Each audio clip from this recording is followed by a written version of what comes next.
ನಮಸ್ಕಾರ ಸ್ನೇಹಿತರೆ, I am Puneeth. Welcome to my official YouTube channel.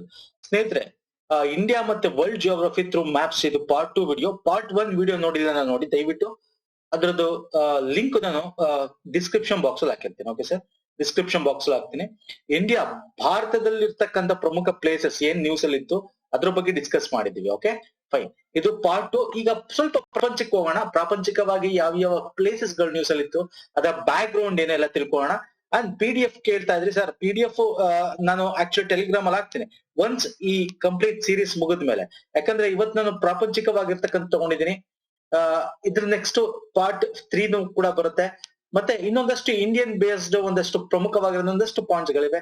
So ಎಲ್ಲ ಒಂದು 3-4 ಪಾರ್ಟ್ ಗಳಲ್ಲಿ ಮುಗಿಸಿ, ಸೊ ಒನ್ಸ್ ನಾನು ಇದನ್ನ ಒಟ್ಟಿಗೆ ನಾನು ನನ್ನ ಟೆಲಿಗ್ರಾಮ್ ಚಾನಲ್ ಅಲ್ಲಿ ನಿಮಗೆ ಪ್ರೊವೈಡ್ ಮಾಡ್ತೀನಿ. PDF ಲಿಂಕು ಡಿಸ್ಕ್ರಿಪ್ಷನ್ ಬಾಕ್ಸ್ ಅಲ್ಲಿ ಇದೆ, ಅಥವಾ ಪುನೀತ್ ಫೋರಂ ಅಂತ ಸರ್ಚ್ ಮಾಡಿದ್ರು ಕೂಡ ನಿಮಗೆ ಸಿಗುತ್ತೆ ಸರ್. Fine, okay.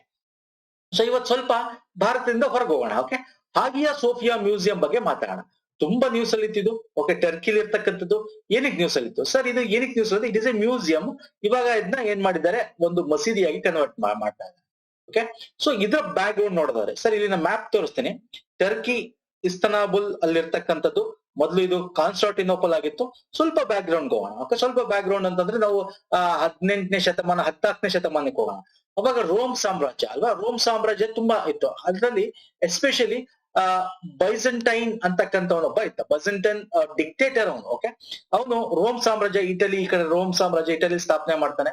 ಇಲ್ಲಿ ನೋಡಿ, ಈ ಏರಿಯಾ ಇದೆಯಲ್ಲ, ಅವ್ನು ಹೆಂಗೆ ಅಂತಂದ್ರೆ ಇವನ್ ಟೈಮ್ ಅಲ್ಲಿ ಈ ಏರಿಯಾ ಫುಲ್, ಈ ಮೆಡಿಟೇರಿಯನ್ ಸಮುದ್ರ ಇದೆಯಲ್ಲ, ಇಲ್ಲಿ ಈ ಏರಿಯಾ ಫುಲ್ಲು ಅವನು ವಶಪಡಿಸ್ಕೊತಾನೆ. ಫಸ್ಟ್ ಬ್ಯಾಕ್ ಗ್ರೌಂಡ್ ಹೇಳ್ತೀನಿ. ಇದು ಏನಕ್ಕೆ ಹಾಗಿಯಾ ಸೋಫಿಯಾ ಈಗ ನ್ಯೂಸ್ ಅಲ್ಲಿ ಇತ್ತು, ಮೊದ್ಲು ಏನಾಗಿತ್ತು ಅಂತ. ಯಾಕಂದ್ರೆ ಮೊದಲು ಅದು ಚರ್ಚ್ ಆಗಿತ್ತು, ಆಮೇಲೆ ಅದು ಮಸೀದಿ ಆಗಿತ್ತು, ಆಮೇಲೆ ಮ್ಯೂಸಿಯಂ ಮಾಡಿದ್ರು, ಆಮೇಲೆ ಏನಾಯ್ತು ಮ್ಯೂಸಿಯಂ. ಇದು ನೋಡಿ ಹೀಗಿದೆ ಹಾಗಿಯಾ ಸೋಫಿಯಾ ಮ್ಯೂಸಿಯಂ ಈಗ ಮಸೀದಿ ಮಾಡ್ತಾ ಇದ್ದಾರೆ. ಸೊ ಹಾಗಾಗಿ ಸ್ವಲ್ಪ ಬೇಸಿಕ್ ಅದರ ಬ್ಯಾಕ್ ಗ್ರೌಂಡ್ ಹೋಗೋಣ. ಸೊ ಇಲ್ಲಿ ರೋಮನ್ ಸಾಮ್ರಾಜ್ಯ ಇರಬೇಕಾದ್ರೆ ಏನಾಯ್ತು, ಸೊ ಇಲ್ಲಿನ ಅರಬ್ ಆಗಿರ್ಬೋದು, ಇಲ್ಲಿ ಬೇರೆ ಇಸ್ಲಾಮಿಕ್ ಕಂಟ್ರಿ ಎಲ್ಲ ಇವ್ರು ಇಷ್ಟು ವಶಪಡಿಸ್ಕೊಂಡಿರ್ತಾರೆ.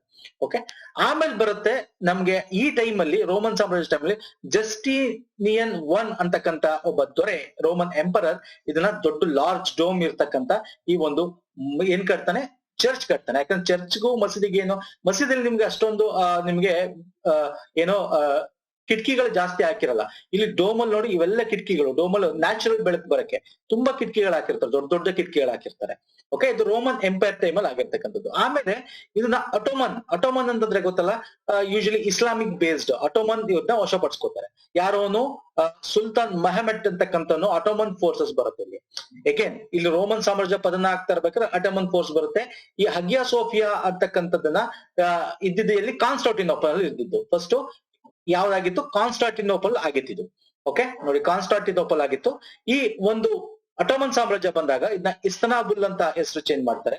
ಇಸ್ತನಾಬುಲ್ ಅಂತ ಹೆಸರು ಚೇಂಜ್ ಮಾಡಿ ಏನ್ ಮಾಡ್ತಾರೆ, ಇದನ್ನ ಮಾಸ್ಕ್ ಅಂತಂದ್ರೆ ಮಸೀದಿಯಾಗಿ ಕನ್ವರ್ಟ್ ಮಾಡ್ತಾರೆ. ಓಕೆ, ಮಸೀದಿಯಾಗಿ ಕನ್ವರ್ಟ್ ಮಾಡ್ತಾರೆ. ಎಗೇನ್ ಇಷ್ಟಕ್ಕೆ ನಿಂತ್ಕೊಳ್ಳಲ್ಲ.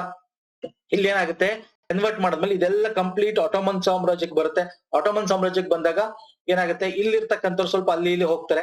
ಮತ್ತೆ ಎಗೇನ್ ಇವರು ಒಂದಷ್ಟು ತಮ್ಮ ನಡವಳಿಕೆ, ತಮ್ಮ ಒಂದು ಏನು ಅಭ್ಯಾಸಗಳಿಂದ ಎಗೇನ್ ಈ ಸಾಮ್ರಾಜ್ಯ ಬೀಳ್ತಾ ಬರುತ್ತೆ. ಸೊ ಅವಾಗ ಆ ಟೈಮ್ ಅಲ್ಲಿ ಏನಾಗುತ್ತೆ, ಮುಸ್ತಕ್ ಕೆಮಲ್ ಅಟಾಟುಕ್ ಅಂತ, ಅಂದ್ರೆ ಎಗೇನ್ ಏನ್ ಮಾಡ್ತಾರೆ, ಇಲ್ಲಿ ಯುರೋಪಿಯನ್ ಕಂಟ್ರೀಸ್ ಇರ್ತಲ್ಲ, ಪೋರ್ಚುಗೀಸ್ ಆಗಿರ್ಬೋದು, ಬ್ರಿಟನ್ ಆಗಿರ್ಬೋದು, ಜರ್ಮನಿ ಆಗಿರ್ಬೋದು, ಅವರ ಒಂದು ಇದು ಜಾಸ್ತಿ ಆಗುತ್ತೆ. ಸೊ ವರ್ಲ್ಡ್ ವಾರ್ 1 ಟೈಮ್ ಅಲ್ಲಿ ವಾಪಸ್ ಬರ್ತಾರೆ ಅವರು. ಇಟಲಿ, ಇಲ್ಲಿ ಟರ್ಕಿನ ವಶಪಡಿಸ್ಕೋತಾರೆ.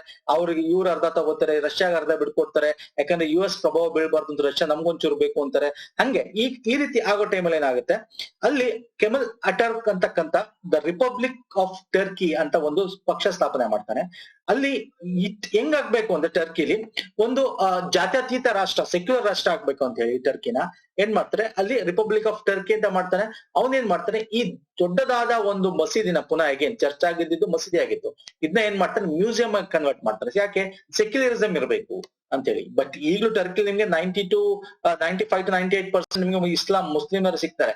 ಬೇರೆ 2% ಅವ್ರು ನಿಮ್ಗೆ ಇಂಡೋನೇಷ್ಯಾದವರು, ಅವರು ಇವರು ಅಕ್ಕಪಕ್ಕದವ್ರು ಸಿಗ್ತಾರೆ ನಿಮ್ಗೆ. ಓಕೆ, ಸೊ ಇಂಥ ಪರಿಸ್ಥಿತಿ ಆಗಿದ್ದು ಮ್ಯೂಸಿಯಂ ಆಗಿತ್ತು. ಈಗ ಏನಾಯ್ತದು ಸರ್, ಈಗ ಕಾಂಟ್ರವರ್ಸಿಸ್ ಏನ್ ಸ್ಟಾರ್ಟ್ ಆಗಿದೆ ಅಂದ್ರೆ, ಅಲ್ಲಿ ಫೈನಾನ್ಷಿಯಲ್ ಇಶ್ಯೂಸ್ ಇದೆ. ಮತ್ತೆ ಅಲ್ಲಿನ ಸ್ಥಳೀಯ ಒಂದು ರಾಜಕೀಯ ಪಕ್ಷ JDS ಅಂತ ಅಂದ್ಬಿಟ್ಟು, JDS ಅಂತ. ಓಕೆ, JDS ಅಂದ್ರೆ ನಮ್ಮ JDS ಅಲ್ಲ. ಓಕೆ, ಸೊ ಈ ಒಂದು ಪಕ್ಷ ಏನಿದೆ, ಈ ಪಕ್ಷ ಇಲ್ಲಿ ಏನಾಗ್ತಾ ಇದೆ, ಈ ಒಂದು ಇದನ್ನ ಏನ್ ಮಾಡ್ತಾರೆ, ಮುಸಲ್ಮಾನ್ ಯಾಕಂದ್ರೆ ನಾನು ನಿಮ್ಗೆ ಹೇಳಿದೆ ಇದು 95 to 98% ಇಸ್ಲಾಮಿಕ್ ನವರಿದ್ದಾರೆ. ಹಾಗಾಗಿ ಈ ಒಂದು ಸೆಕ್ಯುಲರ್ ಆಗಿರ್ತಕ್ಕಂತ ಕಂಟ್ರಿನ ಇದನ್ನ ಮ್ಯೂಸಿಯಂ ನ ಅವ್ರು ಏನ್ ಮಾಡ್ತಾ ಇದಾರೆ, ಬ್ಯಾಕ್ ಟು ದ ಪೆವಿಲಿಯನ್ ಅಂದಂಗೆ ವಾಪಸ್ ಏನ್ ಮಾಡ್ತಾ ಇದಾರೆ, ಚರ್ಚಾಗಿ ಮಾಡ್ತಾ ಇದಾರೆ. ಎಗೇನ್ ಈ ಚರ್ಚಾಗಿ ಮಾಡ್ಕೊಂತ ಯಾರು ಒಪ್ಕೋತಾ ಇಲ್ಲ. ಇಟಲಿ ಆಗಿರ್ಬೋದು ಅಥವಾ USA ಆಗಿರ್ಬೋದು ಮತ್ತೆ ಇವನ್ ಯುನೆಸ್ಕೋ ಇದೆ, ಯುನೆಸ್ಕೋ ವರ್ಲ್ಡ್ ಹೆರಿಟೇಜ್ ಸೈಟ್. ಯಾಕಂದ್ರೆ ಇದು 1500 ವರ್ಷ ಇರೋ old UNESCO's world heritage site list ಅಲ್ಲೂ ಕೂಡ ಇದೆ. ಹಾಗಾಗಿ ಯುನೆಸ್ಕೋ ಕೂಡ ಇದನ್ನ ಒಪ್ಕೊಳ್ಳಿಲ್ಲ. ಬಟ್ ಅವರು ಇದು ನಮ್ಮ ಎಲ್ಲೆಲ್ಲಿ ಇರೋದು ನಮ್ ತೀರ್ಮಾನ ಮಾಡ್ತಾರೆ, ಇಂಟರ್ನ್ಯಾಷನಲ್ ಒಪಿನಿಯನ್ ಬೇಡ ಅಂತ ಹೇಳಿ ಕನ್ವರ್ಟ್ ಮಾಡ್ತಾ ಇದ್ದಾರೆ. ಸೊ ಇಲ್ಲಿ ಎಕ್ಸಾಮ್ ಪರ್ಸ್ಪೆಕ್ಟಿವ್ ಇಂದ ಏನ್ ಬೇಕಾಗುತ್ತೆ, ಅಗೇನ್ ಇಸ್ತಂಬುಲ್, ಕಾನ್ಸ್ಟಾಂಟಿನೋಪಲ್, ಅಟೋಮನ್ ಬೇಕಾಗುತ್ತೆ. ಯಾಕಂದ್ರೆ ಅಟೋಮನ್ ಅಂದ್ರೆ ಯಾರು, ಯಾವ ರಾಜ ಕಾಲದಲ್ಲಿ ಇದನ್ನ ಬಿಲ್ಡ್ ಮಾಡಿದ್ರು, ಜಸ್ಟಿಯನಿಯನ್ 1 ಅಂತಕ್ಕಂತ ಈಸ್ಟರ್ನ್ ರೋಮನ್ ಎಂಪರ್ ರಾಜನ ಕಾಲದಲ್ಲಿ ಬಿಲ್ಡ್ ಆಗಿದ್ದು. ಓಕೆ, ಸೊ ಅಂದ್ರೆ ಗ್ರೀಕ್ ಅಂದ್ರೆ ರೋಮನ್ ಸಾಮ್ರಾಜ್ಯ ಟೈಮಲ್ಲಿ ಬಿಲ್ಡ್ ಆಗಿದ್ದು. ಎಲ್ಲಿರೋದು ಇದನ್ನ ಬಗ್ಗೆ ಎಕ್ಸಾಮ್ ಅಲ್ಲಿ ಸ್ವಲ್ಪ ಕೇಳ್ತಾನೆ. ಮತ್ತೆ ಈ ಸುತ್ತಮುತ್ತ ಬ್ಲಾಕ್ ಸಿ ಇದೆ.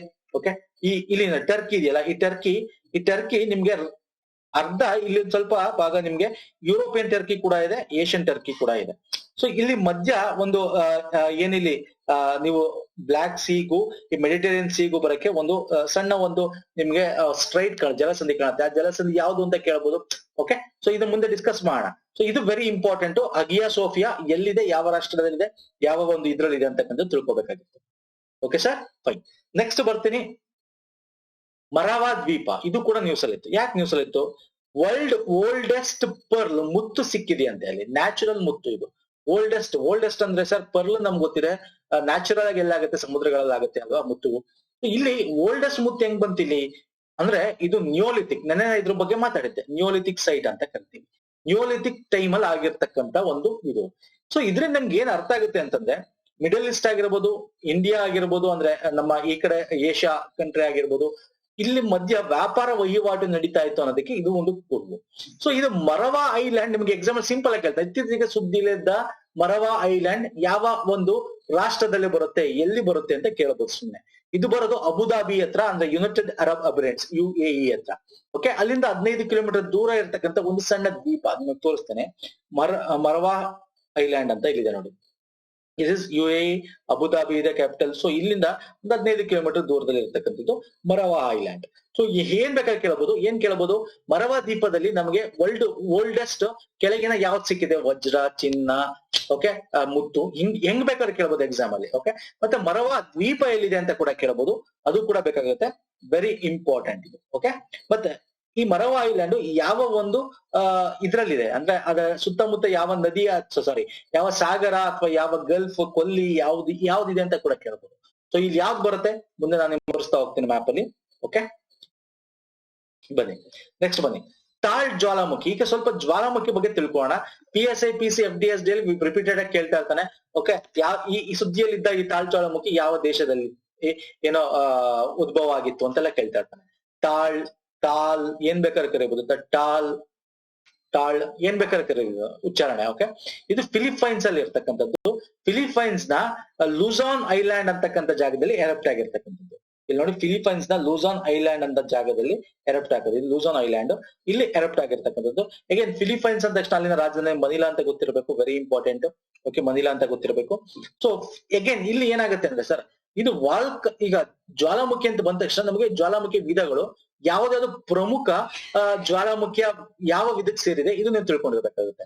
ಒಂದು ಜಾಗೃತ ಜ್ವಾಲಾಮುಖಿ, ಇನ್ನು ಸುಪ್ತ ಜ್ವಾಲಾಮುಖಿ, ಇನ್ನೊಂದು ಲುಪ್ತ ಜ್ವಾಲಾಮುಖಿ. ಅಂದ್ರೆ ಇಂಗ್ಲಿಷ್ ಅಲ್ಲಿ ಎಂತ ಕರಿತೀವಿ ನಾವು, active volcano, dormant volcano, extent volcano ಅಂತ ಕರಿತೀವಿ. ಆಕ್ಟಿವ್ ಅಂತಂದ್ರೇನು, ಅದು ಎನಿ ಟೈಮ್ ಯಾವಾಗ್ಲೂ ಬರ್ತಾ ಇರುತ್ತೆ, ಅದ್ರಲ್ಲಿ ಯಾವುದೇ ವರ್ಷದಲ್ಲಿ ನಿಲ್ಲಲ್ಲ ಅದು. ಡಾರ್ಮೆಂಟ್ ವಾಲ್ಕೆನೋ ಅಂತಂದ್ರೇನು, ಒಂದ್ಸಲ ಬಂದು ಬಿಟ್ಟೋಗಿರುತ್ತೆ, ಇನ್ ಯಾವಾಗ್ಲೂ ಬರಬಹುದು. ಓಕೆ, ಬರಬಹುದು, ಯಾವಾಗ ಅಂತ ಗೊತ್ತಿಲ್ಲ, ಲಾಂಗ್ ಬ್ಯಾಕ್ ಅಲ್ಲಿ ಬರ್ಬೋದು ಅಥವಾ ಲಾಂಗ್ ಪೀರಿಯಡ್ ಅಲ್ಲಿ ಬರ್ಬೋದು.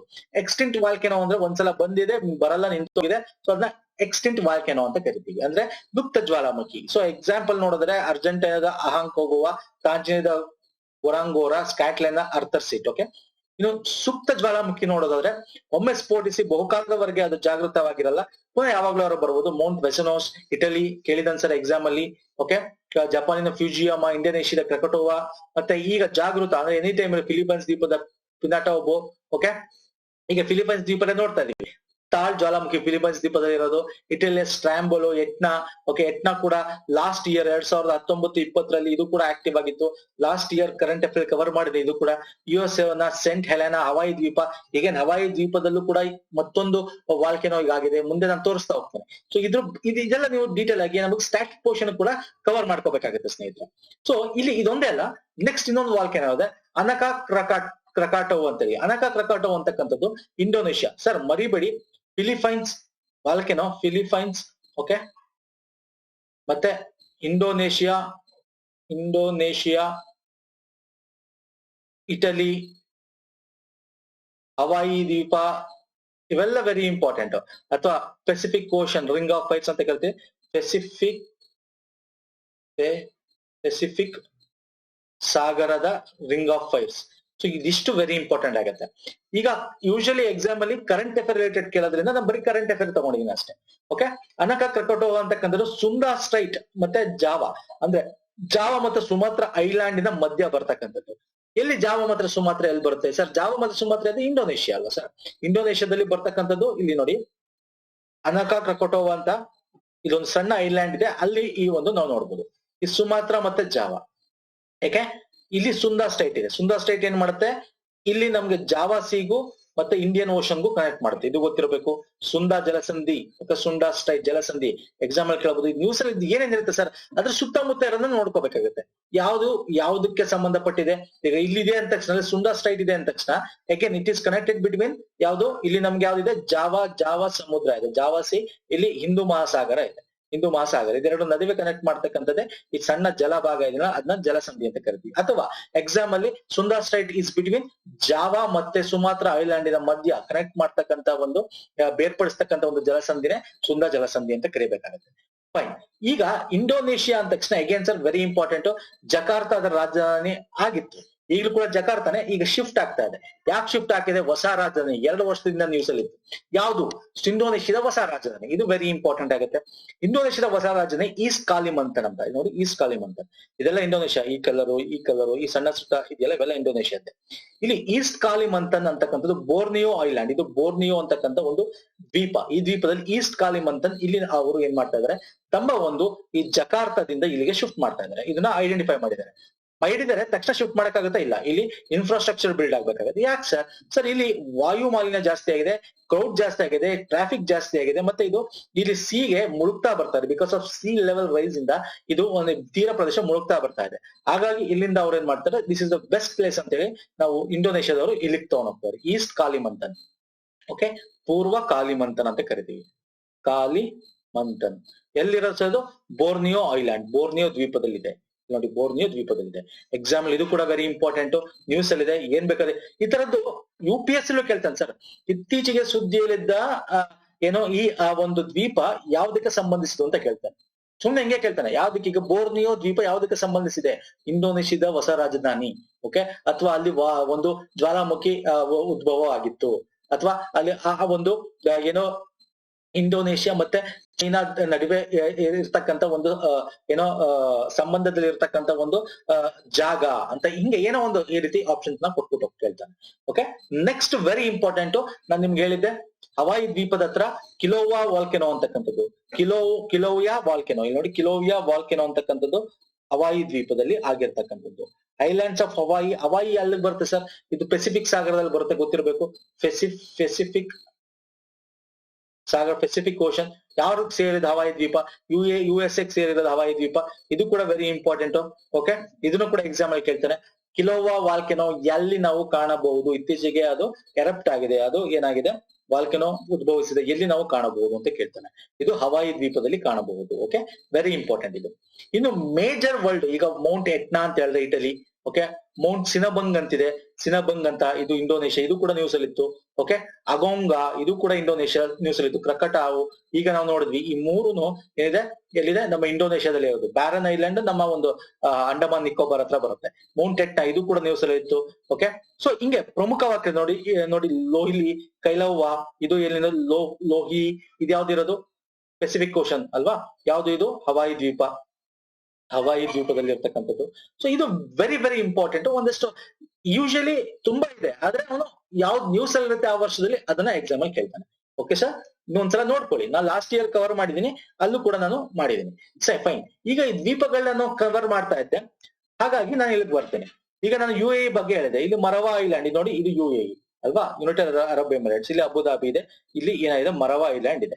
ಇದು ಎಲ್ಲಿರೋದು? ಪರ್ಷಿಯನ್ ಗಲ್ಫ್ ಅಲ್ಲಿ ಇರೋದು. ಪರ್ಷಿಯನ್ ಗಲ್ಫ್ ಅಂದ್ರೆ ಪರ್ಷಿಯನ್ ಕಾರಿ. ಓಕೆ, ಈಗ ಈ ಪರ್ಷಿಯನ್ ಕಾರಿಗೂ ನಮಗೂ ಇಲ್ಲಿ ಅರೇಬಿಯನ್ ಸಮುದ್ರ, ಇಲ್ಲಿ ಗಲ್ಫ್ ಆಫ್ ಓಮನ್ ಬರುತ್ತೆ, ಅಂದ್ರೆ ಓಮನ್ ಕಾರಿ, ಓಮನ್ ಕಾರಿ, ಇಲ್ಲಿ ಪರ್ಷಿಯನ್ ಕಾರಿ. ಸೊ ಇದೆರಡನ್ನು ಬೇರ್ಪಡಿಸ್ತಕ್ಕಂಥ ಜಲಸಂಧಿ ಯಾವುದು? ಸ್ಟ್ರೈಟ್ ಆಫ್ ಹಾರ್ಮೋಸ್, ಹಾರ್ಮೋಸ್ ಜಲಸಂಧಿ. ವೆರಿ ಇಂಪಾರ್ಟೆಂಟ್, ನ್ಯೂಸ್ ಅಲ್ಲಿ ಇದೆ ಅಲ್ವಾ. ಇರಾನ್, ಇದೊಂದು ವೆರಿ ಇಂಪಾರ್ಟೆಂಟ್. ಇದು ಯಾವ ದೇಶಗಳ ನಡುವೆ ಇದೆ ಅಂತ ಕೇಳ್ತಾನೆ. ಇರಾನ್ ಮತ್ತೆ ಓಮನ್, ಇದು UAE ನಡುವೆ ಅಲ್ಲ. ಈ ಪೋರ್ಷನ್ ಇಲ್ಲ, ಸ್ಮಾಲ್ ಪೋರ್ಷನ್, ಈ ಪೋರ್ಷನ್ ಓಮನ್ ಸೇರಿರೋದು. ಓಕೆ, ಹಿಂಗಿದೆ ಓಮನ್ ಕಂಟ್ರಿ, ಇಲ್ಲಿ ತನಕ ಮಾತ್ರ UAE ಇರೋದು. ಸೊ ಈ ಸ್ಮಾಲ್ ಪೋರ್ಷನ್ ಇದೆ ಓಮನ್ ಸೇರಿರೋದು. ಸೊ ಓಮನ್ ಮತ್ತೆ ಈ ರೀಜನ್, ಓಮನ್ ಮತ್ತೆ ಇರಾನ್ ನಡುವೆ ಇರ್ತಕ್ಕಂಥದ್ದು straight of Hormuz. Very important. Okay, ಯಾಕಂದ್ರೆ ಇಲ್ಲಿಂದ ನಮ್ಗೆ ಸೌದಿ ಆಗಿರ್ಬೋದು, ಇರಾಕ್ ಆಗಿರ್ಬೋದು, ಬೇರೆ ಬೇರೆ ಕಂಟ್ರಿ, ಇರಾನ್ ಅಂದ್ರೆ UAE ಆಗಿರ್ಬೋದು, ಓಮನ್ ಆಗಿರ್ಬೋದು, ಇಲ್ಲಿಂದನೇ ಮ್ಯಾಕ್ಸಿಮಮ್ ನಮ್ಗೆ ಏನಾಗುತ್ತೆ, ಗಲ್ಫ್ ಕಂಟ್ರೀಸ್ ಇಂದ ನಮ್ಗೆ ಏನ್ ಬರುತ್ತೆ, ಆಲ್ಮೋಸ್ಟ್ ಎಲ್ಲಾ ದೇಶಗಳಿಗೆ ಇಲ್ಲಿಂದ ನಮ್ಗೆ ಏನಾಗುತ್ತೆ, ಆಯಿಲ್ ಸರ್ಕ್ಯುಲೇಟ್ ಆಗ್ತಕ್ಕಂಥದ್ದು, ಅಂದ್ರೆ ಹಡಗುಗಳ ಮೂವ್ಮೆಂಟ್ ಆಗ್ತಕ್ಕಂಥದ್ದು. ವೆರಿ ಇಂಪಾರ್ಟೆಂಟ್ ಸರ್, ಇದು ಎಕ್ಸಾಮ್ ಅಲ್ಲಿ ಕೇಳ್ತಾನೆ. ಈಗ ಮರವಾ ಐಲ್ಯಾಂಡ್ ಎಲ್ಲಿತ್ತು? ಪರ್ಷಿಯನ್ ಗಲ್ಫ್, ಪರ್ಷಿಯನ್ ಕಾರಲ್ಲಿ ಇತ್ತು ಅಂತ ಹೇಳ್ಬೋದು ನೀವು ಅಲ್ವಾ. ಸಿಂಪಲ್. ನೆಕ್ಸ್ಟ್ ಬನ್ನಿ. ಅದು ಬಿಟ್ರೆ ನಾವು ಈ ರೀಜನ್ ಬಗ್ಗೆ ಮಾತಾಡಿದ್ವಿ ಈಗ ಅಲ್ವಾ. ಇಲ್ಲಿ ಮರವಾ ಐಲ್ಯಾಂಡ್ ಇತ್ತು, ಇರಾನ್, ಈ ರೀಜನ್ ಬಗ್ಗೆ ಮಾತಾಡಿದ್ವಿ. ಸೊ ಇದ್ರ ಜೊತೆಗೆ ನಾವು ಇಲ್ಲಿ ಸುತ್ತಮುತ್ತ ನೋಡೋದಾದ್ರೆ ಸರ್, ಗಲ್ಫ್ ಆಫ್ ಆಡನ್ ಕಾರಿ ಇದೆ, ಇದು ಆಡನ್ ಕಾರಿ. ಓಕೆ, ಗಲ್ಫ್ ಅಂದ್ರೆ ಏನು ಅಂತಂದ್ರೆ ಹಿಂಗೆ ನ್ಯಾರೋ ವಾಟರ್ ಹಿಂಗ್ ಒಳಗೋಗಿರುತ್ತೆ ಅಷ್ಟೇ ಸರ್. ಗಲ್ಫ್ ಕೊಲ್ಲಿ ಅಂತಂದ್ರೆ ಏನು ಅಂದ್ರೆ ಅಲ್ಲೂ ಕೂಡ ಒಳಗೋಗಿರುತ್ತೆ, ಆದ್ರೆ ಅದು ಹಿಂಗ್ ವಿಶಾಲವಾಗಿರುತ್ತೆ. ಈಗ ಬಂಗಾಳ ಕೊಲ್ಲಿ ವಿಶಾಲವಾಗಿದೆ. ಓಕೆ, ಸೊ ಆ ರೀತಿ ಇದನ್ನ ಗಲ್ಫ್ ಅಂತ ಕರಿತೀವಿ, ಅಂದ್ರೆ ಕಾರಿ ಅಂತ ಕರಿತೀವಿ, ಇದನ್ನ ಕೊಲ್ಲಿ ಅಂತ ಕರಿತೀವಿ. ಓಕೆ, ನಾವು ಮಾಡೋಣ ಇದ್ರ ಬಗ್ಗೆ ಸಪರೇಟ್ ವಿಡಿಯೋ ನಾವು ಮಾಡೋಣ. ಬೇಕು ಅಂದ್ರೆ ಕಮೆಂಟ್ ಸೆಕ್ಷನ್ ತಿಳಿಸಿ. ಕಾರಿ, ಕೊಲ್ಲಿ, ಈಗ ಜಲಸಂಧಿ. ಈಗ ನೋಡಿ, ಇಂಪಾರ್ಟೆಂಟ್, ವರ್ಲ್ಡ್ ಅಲ್ಲಿ ಯಾವ ಯಾವ ರೀತಿಯಾದ ಜಲಸಂಧಿಗಳ ಸ್ಟ್ರೈಟ್ಸ್ ಇದೆ. ಮತ್ತೆ ಇಸ್ತಮಸ್ ಅಂತಂದ್ರೆ ಕ್ಯಾನಲ್ ಅಂತ ಏನ್ ಕರಿತೀವಿ, ಕ್ಯಾನಲ್. ಸೊ ಏನೇನಿದೆ ಇದೆಲ್ಲ ಪ್ರಮುಖವಾಗಿರ್ತಕ್ಕಂಥದ್ದು. ಸಪರೇಟ್ ವಿಡಿಯೋ ಮಾಡೋಣ ಅಂತಂದ, ಯಾವ್ದಾವ್ದನ್ನ ಬೇರ್ಪಡಿಸುತ್ತೆ, ಯಾವ್ದಾವ್ದನ್ನ ಕನೆಕ್ಟ್ ಮಾಡುತ್ತೆ ಅಂತಂದ್ರೆ ದಯವಿಟ್ಟು ಕಮೆಂಟ್ ಸೆಕ್ಷನ್ ತಿಳಿಸಿ. ಈ ಸೀರೀಸ್ ಮುಗಿದ ತಕ್ಷಣ ಜಲಸಂಧಿ ಪ್ರಮುಖ ಮೇಜರ್ ಪ್ರಪಂಚದಲ್ಲಿ ಇರ್ತಕ್ಕಂಥದ್ದು ಯೂಶಲಿ ಎಲ್ಲ ಎಕ್ಸಾಮ್ ಅಲ್ಲಿ ಕೇಳ್ತಾನೆ. ಸೊ ಹಾಗಾಗಿ ಅದನ್ನ ಸಪರೇಟ್ ವಿಡಿಯೋನ ಮಾಡೋಣ. ಓಕೆ ಸರ್, ಕಮೆಂಟ್ ಸೆಕ್ಷನ್ ಹೆಚ್ಚು ಕಮೆಂಟ್ ಮಾಡಿದಷ್ಟು ನಾನು ಅದ್ರ ಬಗ್ಗೆ ವಿಡಿಯೋ ಮಾಡ್ತೀನಿ. Fine sir. ನೆಕ್ಸ್ಟ್ ಬನ್ನಿ, ಇಲ್ಲಿ ಏನಾಗುತ್ತೆ, ಬಾಬ್ ಎಲ್ ಮೆಂಡಬ್ ಅಂತ ಅಂದ್ಬಿಟ್ಟು ಇಲ್ಲೊಂದು ನಮ್ಗೆ ಏನಾಗುತ್ತೆ ಜಲಸಂಧಿ ಇದೆ. ಇದು ನೋಡಿ, ಗಲ್ಫ್ ಆಫ್ ಆಡನ್ ಇದೆಯಲ್ಲ, ಇದು ಗಲ್ಫ್ ಆಡನ್ ಅಂದ್ರೆ ಆಡನ್ ಕಾರಿ ಮತ್ತೆ ರೆಡ್ ಸಿ, ಕೆಂಪು ಸಮುದ್ರನ ಬೇರ್ಪಡಿಸ್ತಕ್ಕಂಥದ್ದು. ಯಾವುದು? ಸಂಧಿಸ್ತಕ್ಕಂಥದ್ದು ಅಥವಾ ಬೇರ್ಪಡಿಸ್ತಕ್ಕಂಥದ್ದು. ಯಾವ್ದಿದು? ಬಾಬ್ ಎಲ್ ಮೆಂಡಬ್ ಅಂತ ಕರಿತೀವಿ. ಬಾಬ್ ಎಲ್ ಮ್ಯಾಂಡಬ್ ಅಂತ ಕರಿತೀವಿ, ಮ್ಯಾಂಡಬ್. ಓಕೆ, ಅಗೇನ್ ಇಲ್ಲಿಂದ ಮುಂದೆ ಬಂದ್ರೆ ಇದಕ್ಕೆ ದೇಶ ಕೇಳೋದಾದ್ರೆ ಯಾವ್ದು ಬರೀತೀರಾ? ಎರಿಟ್ರಿಯಾ ಬರೀಬಾರ್ದು, ಡಿಜಿಬೋಟಿ. ಇದ್ಯಾವ್ದು? ಡಿಜಿಬೋಟಿ. Very important. ಡಿಜಿಬೋಟಿ ಇಲ್ಲಿ ನಮಗೆ ಚೈನಾದ ಒಂದು ಪೋರ್ಟ್ ಡೆವಲಪ್ ಮಾಡ್ತಾರೆ. ಇದು ಕೂಡ ಸ್ಟ್ರಾಟಜಿಕಲಿ ತುಂಬಾ ಇಂಪಾರ್ಟೆಂಟ್ ಆಗುತ್ತೆ. ಓಕೆ, ಈ ಡಿಜಿಬೋಟಿ ಇಲ್ಲಿ ಕಾಣಿಸ್ತಾ ಇರ್ಬೇಕು ನಿಮ್ಗೆ. ಇಲ್ಲಿ ನೋಡಿ, ಈ ಮ್ಯಾಪ್ ಅಲ್ಲಿ ಡಿಜಿಬೋಟಿ ಮತ್ತೆ ಯಮನ್ ದೇಶಗಳ ನಡುವೆ ಇರ್ತಕ್ಕಂಥದ್ದು ಯಾವುದು? ಈ ಬಾಬೆಲ್ ಮೆಂಡಬ್. ಹಾಗೆ ಇಲ್ಲಿ ಬಂದ್ರೆ ನಮ್ಗೆ ಏನಾಗುತ್ತೆ, ಗಲ್ಫ್ ಆಫ್ ಅಕಾಬಾ ಸಿಗುತ್ತೆ ನೋಡಿ. ಇದು ಗಲ್ಫ್ ಆಫ್ ಅಕಾಬಾ, ಇದು ಸಿನೈ ಪೆನಿನ್ಸುಲಾ ಅಂತ ಕರಿತೀವಿ. ಸಿನೈ ನಾನು ಸಪರೇಟ್ ಒಂದು ವಿಡಿಯೋ ಮಾಡಿದ್ದೆ, ಯಾವುದು? ಇಸ್ರೇಲ್ ಪ್ಯಾಲೆಸ್ಟೈನ್ ಕಾನ್ಫ್ಲಿಕ್ಟ್ ಅಂತ. ಸೊ ಸಿನೈ ಪೆನಿನ್ಸುಲಾ ಬಗ್ಗೆ ಹೇಳಿದೆ. ಇದು ಈಜಿಪ್ಟ್ ಗೆ ಸೇರಿರ್ತಕ್ಕಂಥದ್ದು. ಸೊ ಇಲ್ಲಿ ನಮ್ಗೆ ಏನಾಗುತ್ತೆ, ಗಲ್ಫ್ ಆಫ್ ಸೂಯಸ್ ಬರುತ್ತೆ, ಅಂದ್ರೆ ಸೂಯಸ್ ಕಾರಿ. ಇದು ಗಲ್ಫ್ ಆಫ್ ಅಕಾಬಾ ಕಾರಿ ಅಂತ ಕರಿತೀವಿ. ಇದನ್ನ ಅಕಾಬಾ ಕಾರಿ ಅಂತ ಕರಿತೀವಿ. ಇದು ಸೂಯಸ್ ಕಾರಿ ಅಂತ ಕರಿತೀವಿ. ಇಲ್ಲಿ ನಮ್ಗೆ ಸೂಯಸ್ ಕ್ಯಾನಲ್ ಬಿಲ್ಡ್ ಮಾಡಿರ್ತಕ್ಕಂಥ ಕ್ಯಾನಲ್, ಸೂಯಸ್ ಕ್ಯಾನಲ್ ಬಿಲ್ಡ್ ಮಾಡಿರ್ತಕ್ಕಂಥದ್ದು. ಸೂಯಸ್ ಕ್ಯಾನಲ್ ತಗೊಂಡಿದ್ದೀನಿ, ಮುಂದೆ ಇದೆ, ಅದನ್ನ ಡಿಸ್ಕಸ್ ಮಾಡೋಣ. ಸೊ ಇದು ವೆರಿ ಇಂಪಾರ್ಟೆಂಟ್, ಗೊತ್ತಿರಬೇಕಿದು. ಯಾವ ನದಿಗಳ ನಡುವೆ ಬರುತ್ತೆ ಅಂತ ಕೂಡ ಕೇಳಬಹುದು ನಿಮ್ಗೆ. ಇಲ್ಲಿ ನೋಡಿ ಸರ್, ಯಾರ ಸಮುದ್ರಗಳ ನಡುವೆ ಬರುತ್ತೆ ಅಂತ ಕೇಳಬಹುದು. ಈಗ ಬಾಬೆಲ್ ಮೆಂಡಬ್ ಬಂದೆ ಇಲ್ಲಿ. ಇದು ಯಾವ್ದನ್ನ ಕನೆಕ್ಟ್ ಮಾಡುತ್ತೆ? ಗಲ್ಫ್ ಆಫ್ ಆಡನ್ ನ ಮತ್ತೆ ರೆಡ್ ಸಿ ನ ಕನೆಕ್ಟ್ ಮಾಡುತ್ತೆ. ಯಾವ್ದನ್ನ ಬೇರ್ಪಡಿಸುತ್ತಾ? ಯಮನ್ ನ ಮತ್ತೆ ಡಿಜಿಬೋಟಿನ ಬೇರ್ಪಡಿಸುತ್ತೆ. ಡಿಜಿಬೋಟಿ ಆಫ್ರಿಕಾ, ಇದು ಯಮನ್ ಬಂದು ನಮಗೆ ಮಿಡಲ್ ಈಸ್ಟ್ ಅಲ್ವಾ. ಫೈನ್, ಅಂದ್ರೆ ಏಷ್ಯಾ ಖಂಡ. Fine, very important. ನೆಕ್ಸ್ಟ್ ಹಾಗೆ ಮುಂದೆ ಬರೋದಾದ್ರೆ ಆತರ ತುಂಬಾ ಇದೆ ಸರ್. ಇಲ್ಲಿ ನೋಡಿ, ಈಗ ಇಲ್ಲಿ ಗಲ್ಫ್, ನಾನು ನಿಮ್ಗೆ ಹೇಳಿದ್ರೆ ಸೂಯಸ್ ಕ್ಯಾನಲ್ ಇದೆ. ಇದನ್ನ red sea, gulf of Suez red sea ಇಂದ ಮೆಡಿಟರೇನಿಯನ್ ಸಿಗೆ ಕನೆಕ್ಟ್ ಮಾಡ್ತಕ್ಕಂಥದ್ದು ಅಲ್ವಾ. ಸೊ ಹಾಗೆ ಬ್ಲಾಕ್ ಸಿ ಇದೆ ಇಲ್ಲಿಗೆ, ಮತ್ತೆ ಮೆಡಿಟರೇನಿಯನ್ ಇಲ್ಲೊಂದಷ್ಟು ಬರುತ್ತೆ. ಹೇಳಿದ್ನಲ್ಲ, ಒಂದು ಸಪರೇಟ್ ವಿಡಿಯೋ ಮಾಡೋದ. ಇಲ್ಲಿ ನೋಡಿ, ಸೂಯಸ್ ಕ್ಯಾನಲ್ ಬಗ್ಗೆ ಸಪರೇಟ್ ವಿಡಿಯೋ ಮಾಡೋಣ ಸರ್, ತಲೆ ಕೆಡ್ಸ್ಕೊಬೇಡಿ. ನಾನ್ ಯಾಕೆ ಇದನ್ನ ತಗೊಂಡ್ರೆ, ಇದು ತುಂಬಾ ನ್ಯೂಸ್ ಅಲ್ಲಿ ಇದೆ. ಸೂಯಸ್ ಕ್ಯಾನಲ್ ನ್ಯೂಸ್ ಅಲ್ಲಿ ಇದೆ, ಎಕ್ಸಾಮ್ ಅಲ್ಲಿ ಕೇಳ್ತಕ್ಕಂಥ ಚಾನ್ಸಸ್ ಇದೆ. ಬಾಬ್ ಎಲ್ ಮೆಂಡಬ್ ನ್ಯೂಸ್ ಅಲ್ಲಿ ಇದೆ, ಮತ್ತೆ ಗಲ್ಫ್ ಆಫ್ ಅಕಾಬಾ ಕೇಳಬಹುದು, ಅದ್ರ ಪಕ್ಕನೇ ಇದೆ. ನಿಮ್ಗೆ ಇದನ್ನ ನೋಡಿರ್ತೀರ, ಇದನ್ನ ಬಿಟ್ಬಿಡ್ತಿರ್ತೀರ ಅಂದ್ಬಿಟ್ಟು ಎಕ್ಸಾಮಿನರ್ ಏನ್ ಮಾಡ್ತಾನೆ, ನಿಮ್ಮ ಟೆಸ್ಟ್ ಮಾಡೋಣ ಅಂತ ಇದನ್ನ ಕೇಳ್ಬೋದು ಅಲ್ವಾ. ಹಾಗಾಗಿ ಇದಿಷ್ಟು ನನ್ನ ಕವರ್ ಮಾಡಿದೀನಿ ಯಾವ್ದು ನ್ಯೂಸ್ ಅಲ್ಲಿ ಇತ್ತು ಅದು. ಇನ್ನು ಬೇರೆ ಬೇರೆನೂ ಕೂಡ ಬೇರೆ ಬೇರೆ ಕಾರಣದ ನ್ಯೂಸ್ ಅಲ್ಲಿ ಇರುತ್ತೆ, ಅಂದ್ರೆ ಅದನ್ನ ನಾವು ಸಪರೇಟ್ ವಿಡಿಯೋದಲ್ಲಿ ತುಂಬಾ ಕವರ್ ಮಾಡ್ತಾ ಹೋಗೋಣ. Okay sir, fine. And one more thing, main oil shipping, ಈಗ ಶಿಪ್ಪಿಂಗ್ ಬಗ್ಗೆ ಮಾತಾಡಿದ್ವಿ, ಆಯಿಲ್ ಹೋಗುತ್ತೆ ಅಂತ. ಅತ್ಯಂತ ಹೆಚ್ಚು ಯಾವ ಒಂದು ಜಲಸಂಧಿ ಮುಖಾಂತರ ಹೋಗುತ್ತೆ, ಜಲಸಂಧಿ ಮುಖಾಂತರ ಯಾವ ಒಂದು ಜಲಸಂಧಿ ಮುಖಾಂತರ ಈ oil per day million barrels supply ಆಗುತ್ತೆ, ಟ್ರಾನ್ಸ್ಪೋರ್ಟ್ ಆಗುತ್ತೆ ಅಂದ್ರೆ ನೋಡಿ, strait of Hormuz is number 1. Okay, strait of ಜಲಸಂಧಿ, ಹಾರ್ಮೋಸ್ ಜಲಸಂಧಿ ನೋಡಿದ್ವಲ್ಲ, ಅದಕ್ಕೆ ನಾನು ಇದೊಂದು ಬಗ್ಗೆ ಮಾತಾಡಿದೆ. ಮತ್ತೆ ಸ್ಟ್ರೈಟ್ ಆಫ್ ಮಲಕ್ಕಾ ಸೆಕೆಂಡ್ ಬರುತ್ತೆ. ಮಲಕ್ಕಾ ಎಲ್ಲಿ ಬರುತ್ತೆ, ಹೇಗೆ ನಾನು ಇಂಡೋನೇಷ್ಯಾ ಮ್ಯಾಪ್ ತಗೋಬೇಕಾಗತ್ತೆ ಅಲ್ವಾ, ಎಲ್ಲಿದೆ, ಇಲ್ಲಿ ಈ ಮ್ಯಾಪ್ ಅಲ್ಲಿ ಆಗಲ್ಲ, ಇಲ್ಲಿದೆ ನೋಡಿ, ಇಲ್ಲಿದೆ ನೋಡಿ, ಸ್ಟ್ರೈಟ್ ಆಫ್ ಮಲಕ್ಕಾ ಅಲ್ವಾ, ಸ್ಟ್ರೈಟ್ ಆಫ್ ಮಲಕ್ಕಾ. ಸೊ ಇಲ್ಲಿ ಸ್ಟ್ರೈಟ್ ಆಫ್ ಮಲಕ್ಕಾ ಏನ್ ಮಾಡುತ್ತೆ, ಇದು ನಮ್ಮ ಈ ಇಂಡೋನೇಷ್ಯಾ ಮತ್ತೆ ಅಂಡಮಾನ್ ಸಿ ಹತ್ರ ಬರುತ್ತೆ. ಸೊ ಯಾಕೆಂದ್ರೆ ಈಗ ಮೂವ್ಮೆಂಟ್ ಆಗ್ತಾ ಇರೋದು ಆಯಿಲ್ ಹಿಂಗ್ ಮೂವ್ಮೆಂಟ್ ಯಾಕೆ ಆಗ್ಬೇಕು ಅಂದ್ರೆ ಸರ್, ಇಲ್ಲಿ ನೋಡಿ, ಈ ಜಾಗದಲ್ಲಿ ಮೂವ್ಮೆಂಟ್ ಆಗಿ ಏನಾಗುತ್ತೆ, ಆಯಿಲ್ ಈ ಕಡೆ ಪೋರ್ಷನ್, ಚೈನಾ ಆಗಿರ್ಬೋದು, ಈ ಸೈಡ್ ಆಗಿರ್ಬೋದು, ಇಂಡೋನೇಷ್ಯಾ, ಬೇರೆ ಬೇರೆ ದ್ವೀಪ, ಜಪಾನ್, ಈ ಕಡೆಗೆಲ್ಲ ಹೋಗ್ಬೇಕಂದ್ರೆ ಹಿಂಗೆ ಹೋಗ್ಬೇಕು. ಹಾಗಾಗಿ ಅತ್ಯಂತ ಹೆಚ್ಚು ಟ್ರಾಫಿಕ್ ಜಾಮ್ ಆಗಿರ್ತಕ್ಕಂಥದ್ದು ಯಾವ್ದು, ನೆಕ್ಸ್ಟ್ ಎಲ್ಲಿ ಜಾಸ್ತಿ ಆಯಿಲ್ ಸಪ್ಲೈ ಆಗೋದು ಅಂದ್ರೆ ಇಲ್ಲಿ. ಅದು ನೆಕ್ಸ್ಟ್ ಬಿಟ್ರೆ ನಮ್ಗೆ ಬಾಬ್ ಎಲ್ ಮೆಂಡಬ್ ಮತ್ತೆ ಸುಯೇಸ್ ಕಾನಲ್ ಇದೆ. ಯಾಕಂದ್ರೆ ಇಲ್ಲಿಂದ ಮುಖಾಂತರ ನಾವೇನ್ ಮಾಡಿದ್ವಿ, ಇಲ್ಲಾಂದ್ರೆ ಹಿಂಗ್ ಬಳಸ್ಕೊಂಡ್ ಹೋಗ್ಬೇಕಾಗುತ್ತೆ, ಇಲ್ಲಿ ಕೇಪ್ ಆಫ್ ಗುಡ್ ಹಾರ್ನ್ ಮುಖಾಂತರ ಆಫ್ರಿಕನ್ ಸುತ್ಕೊಂಡು ಹೋಗ್ಬೇಕಾಗುತ್ತೆ. ಹಾಗಾಗಿ ಏನ್ ಮಾಡ್ತಾ ಇದೀವಿ ನಾವು, ಇಲ್ಲಿಂದ ಹೋಗ್ತಾ ಇದೀವಿ, ಎಲ್ಲಿ ಸುಯೇಸ್ ಕಾನಲ್ ಮುಖಾಂತರ ಹೋಗ್ತಾ ಇದೀವಿ. ಸುಯೇಸ್ ಕಾನಲ್ 5.5 ಮಿಲಿಯನ್ ಬ್ಯಾರಲ್ಸ್ ಅಷ್ಟು ಪರ್ ಡೇ ಆಗುತ್ತೆ, ಬಾಬ್ ಎಲ್ ಮೆಂಡಬ್ 4.8. ಎಕ್ಸಾಂಪಲ್ ಸುಮ್ನೆ ಕೇಳ್ತಾನೆ, ಅಲ್ಲಿ ಹೆಚ್ಚು ಯಾವ ಒಂದು ಜಲಸಂಧಿ ಮುಖಾಂತರ ಹೆಚ್ಚು ಈ ಟ್ರಾನ್ಸ್ಪೋರ್ಟ್ ವಾಲ್ಯೂಮ್ ವೈಸ್ ಹೋಗ್ತಾ ಇದೆ ಅಂತ, ವಾಲ್ಯೂಮ್ ಅಂದ್ರೆ ಎಷ್ಟು ಬ್ಯಾರಲ್ ಜಾಸ್ತಿ ಹೋಗ್ತಾ ಇದೆ ಅಂತ ಕೇಳ್ಬೋದು. So straight of Hormuz nap ಇಟ್ಕೊಳ್ಳಿ, ಮಲಕ್ಕಾ ನ್ಯಾಪ್ ಇಟ್ಕೊಳ್ಳಿ, ಮತ್ತೆ ಬಾಬ್ ಎಲ್ ಮೆಂಡಬ್, ಸುಯೇಸ್ ಕಾನಲ್. ಅದಕ್ಕೋಸ್ಕರ ಈ ಮೂರು ನಾನು ನಿಮ್ಗೆ ಎಕ್ಸ್ಪ್ಲೇನ್ ಮಾಡಿದ್ದು ಒಂದು ಮ್ಯಾಪ್ ಅಲ್ಲಿ. Okay sir, fine. ನೆಕ್ಸ್ಟ್ ಬನ್ನಿ, ಸುಯೇಸ್ ಕಾನಲ್ ಬಿಕ್ಕಟ್ಟು. ಅಗೇನ್ ನಾವು ಈಗ ಡಿಸ್ಕಸ್ ಮಾಡ್ತಾ ಇದ್ವಿ, ಸುಯೇಸ್ ಕಾನಲ್ ಏನಾಗಿತ್ತು ಈ ವರ್ಷ ಅಂದ್ರೆ, ಇಲ್ಲೊಂದು ಹಡಗು ಸಿಕ್ಕಾಕೊಂಡಿತ್ತು, ಇಲ್ಲಿದೆ ನೋಡಿ ತೋರಿಸ್ತೀನಿ, ಹಡಗು ಸಿಕ್ಕಾಕೊಂಡಿತ್ತು. ಸುಯೇಸ್ ಕ್ಯಾನಲ್ ಅಂತಕ್ಕಂಥದ್ದು ಒಂದಿದ್ದು ಸಣ್ಣ ಕ್ಯಾನಲ್, ಇಲ್ಲಿ ಹಡಗು ಸಿಕ್ಕಾಕೊಂಡಿತ್ತು, ಈ ತುದಿ ಟಚ್ ಆಗಿತ್ತು. ಓಕೆ, ಇದನ್ನ ಅವರು ಏನ್ ಮಾಡ್ಬೇಕು, ಹಿಂಗ್ ವಾಪಸ್ ಹಿಂದಕ್ಕೆ ಎಳಿಬೇಕು. ಓಕೆ, ವಾಪಸ್ ಹಿಂದಕ್ಕೆ ಎಳಿಬೇಕು ಹಿಂಗೆ. ಓಕೆ, ಟಗ್ ಬೋಟ್ಸ್ ಅಂತ ಬರ್ತವೆ, ಈ ಟಗ್ ಬೋಟ್ಸ್ ಮುಖಾಂತರ ವಾಪಸ್ ಹಿಂದಕ್ಕೆ ಎಳಿತಾರೆ. ಸೊ ಈ ಟಗ್ ಬೋಟ್ಸ್ ಮುಖಾಂತರ ವಾಪಸ್ ಹಿಂದಕ್ಕೆ ಎಳೆದಾಗ ಏನಾಗುತ್ತೆ, ಇದು ವಾಪಸ್ ಹಿಂಗ್ ಕಚ್ಕೊಂಡಿರೋದು ನಿಂತ್ಕೊಳ್ತೆ, ಯಾಕಂದ್ರೆ ಮಣ್ಣ ಹತ್ರ ಬಂದು ಸಿಕ್ಕಾಕೊಂಡಿದೆ. ಸೊ ಇದು ಇಶ್ಯೂ ಆಗಿತ್ತು. ಇದು ಇಶ್ಯೂ ಆಗಿ ಆಲ್ಮೋಸ್ಟ್ ಏನಾಗಿದೆ ಅಂತಂದ್ರೆ, ಅಲ್ಲಿ 150ಕ್ಕೂ ಹೆಚ್ಚು ಹಡಗುಗಳು ಮಾರ್ಗ ಬಂದು ಸಿಕ್ಕಾಕೊಂಡ್ಬಿಟ್ಟಿವೆ. ಅಂದ್ರೆ ಅಲ್ಲಿ ಮುಂದೆ ಆ ಮಾರ್ಗದಲ್ಲಿ ಪ್ರಯಾಣಿಸ್ತಾರೆ, ಏನ್ ಮಾಡ್ಬೇಕು, ವಾಪಸ್ ಹಿಂದಕ್ಕೆ ಹೋಗ್ಬೇಕು. ವಾಪಸ್ ಹಿಂದಕ್ಕೆ ಹೋಗಿ ಏನ್ ಮಾಡ್ಬೇಕು ಸರ್, ಇಲ್ಲಿ ನೋಡಿ, ಇದು ಸುಯೇಸ್ ಕಾನಲ್, ವಾಪಸ್ ಇಲ್ಲಿ ಸಿಗಾಕೊಂಡಿದೆ. ವಾಪಸ್ ಏನ್ ಮಾಡ್ಬೇಕಾಗುತ್ತೆ, ಅದು ಹಿಂದಕ್ಕೆ ಹೋಗ್ಬೇಕಾಗುತ್ತೆ, ಹಿಂಗ್ ಬರ್ಬೇಕಾಗತ್ತೆ. ಅಥವಾ ಇಲ್ಲಿಂದ ಬರ್ತಾರೆ ಅಡುಗೆ ಏನ ಮಾಡ್ಬೇಕಾಗತ್ತೆ, ವಾಪಸ್ ಹಿಂಗ್ ಬರ್ಬೇಕಾಗತ್ತೆ, ಹಿಂಗ್ ಬಂದು ಆಫ್ರಿಕಾ. ಇದಕ್ಕೆ 7 ದಿನ ಎಕ್ಸ್ಟ್ರಾ ಬೇಕಾಗುತ್ತೆ, ಮತ್ತೆ ತುಂಬಾ ಆಯಿಲ್ ವೇಸ್ಟ್ ಆಗುತ್ತೆ ಅಲ್ವಾ. ಇಲ್ಲಿ ನೋಡಿ, ಸುಯೇಸ್ ಕ್ಯಾನಲ್ ಇಲ್ಲ ಅಂದ್ರೆ ಏನ್ ಮಾಡ್ಬೇಕಾಗುತ್ತೆ, ಇಲ್ಲಿನ ಆಯಿಲ್ ಸಪ್ಲೈ ಅವರು ಹಿಂಗಿಂದ ಬಂದು ಹಿಂಗ್ ಹೋಗ್ಬೇಕಾಗುತ್ತೆ, ಅಥವಾ ಇಲ್ಲಿಂದ ಏನಾದ್ರು ಬೇರೆ ಸಪ್ಲೈ ಮಾಡೋದಾದ್ರೆ ಅದು ಕೂಡ ಹಿಂಗ್ ಹೋಗ್ಬೇಕಾಗುತ್ತೆ. ಹಾಗಾಗಿ ತುಂಬಾ ಲಾಸ್ ಅಲ್ಲಿ ಇದಾಗುತ್ತೆ. ಸೊ ಈ ಸುಯೇಸ್ ಕ್ಯಾನಲ್ ನೋಡೋದಾದ್ರೆ sir 193 kilometre sir, very very important. Suez canal ಆಗಿರ್ಬೋದು.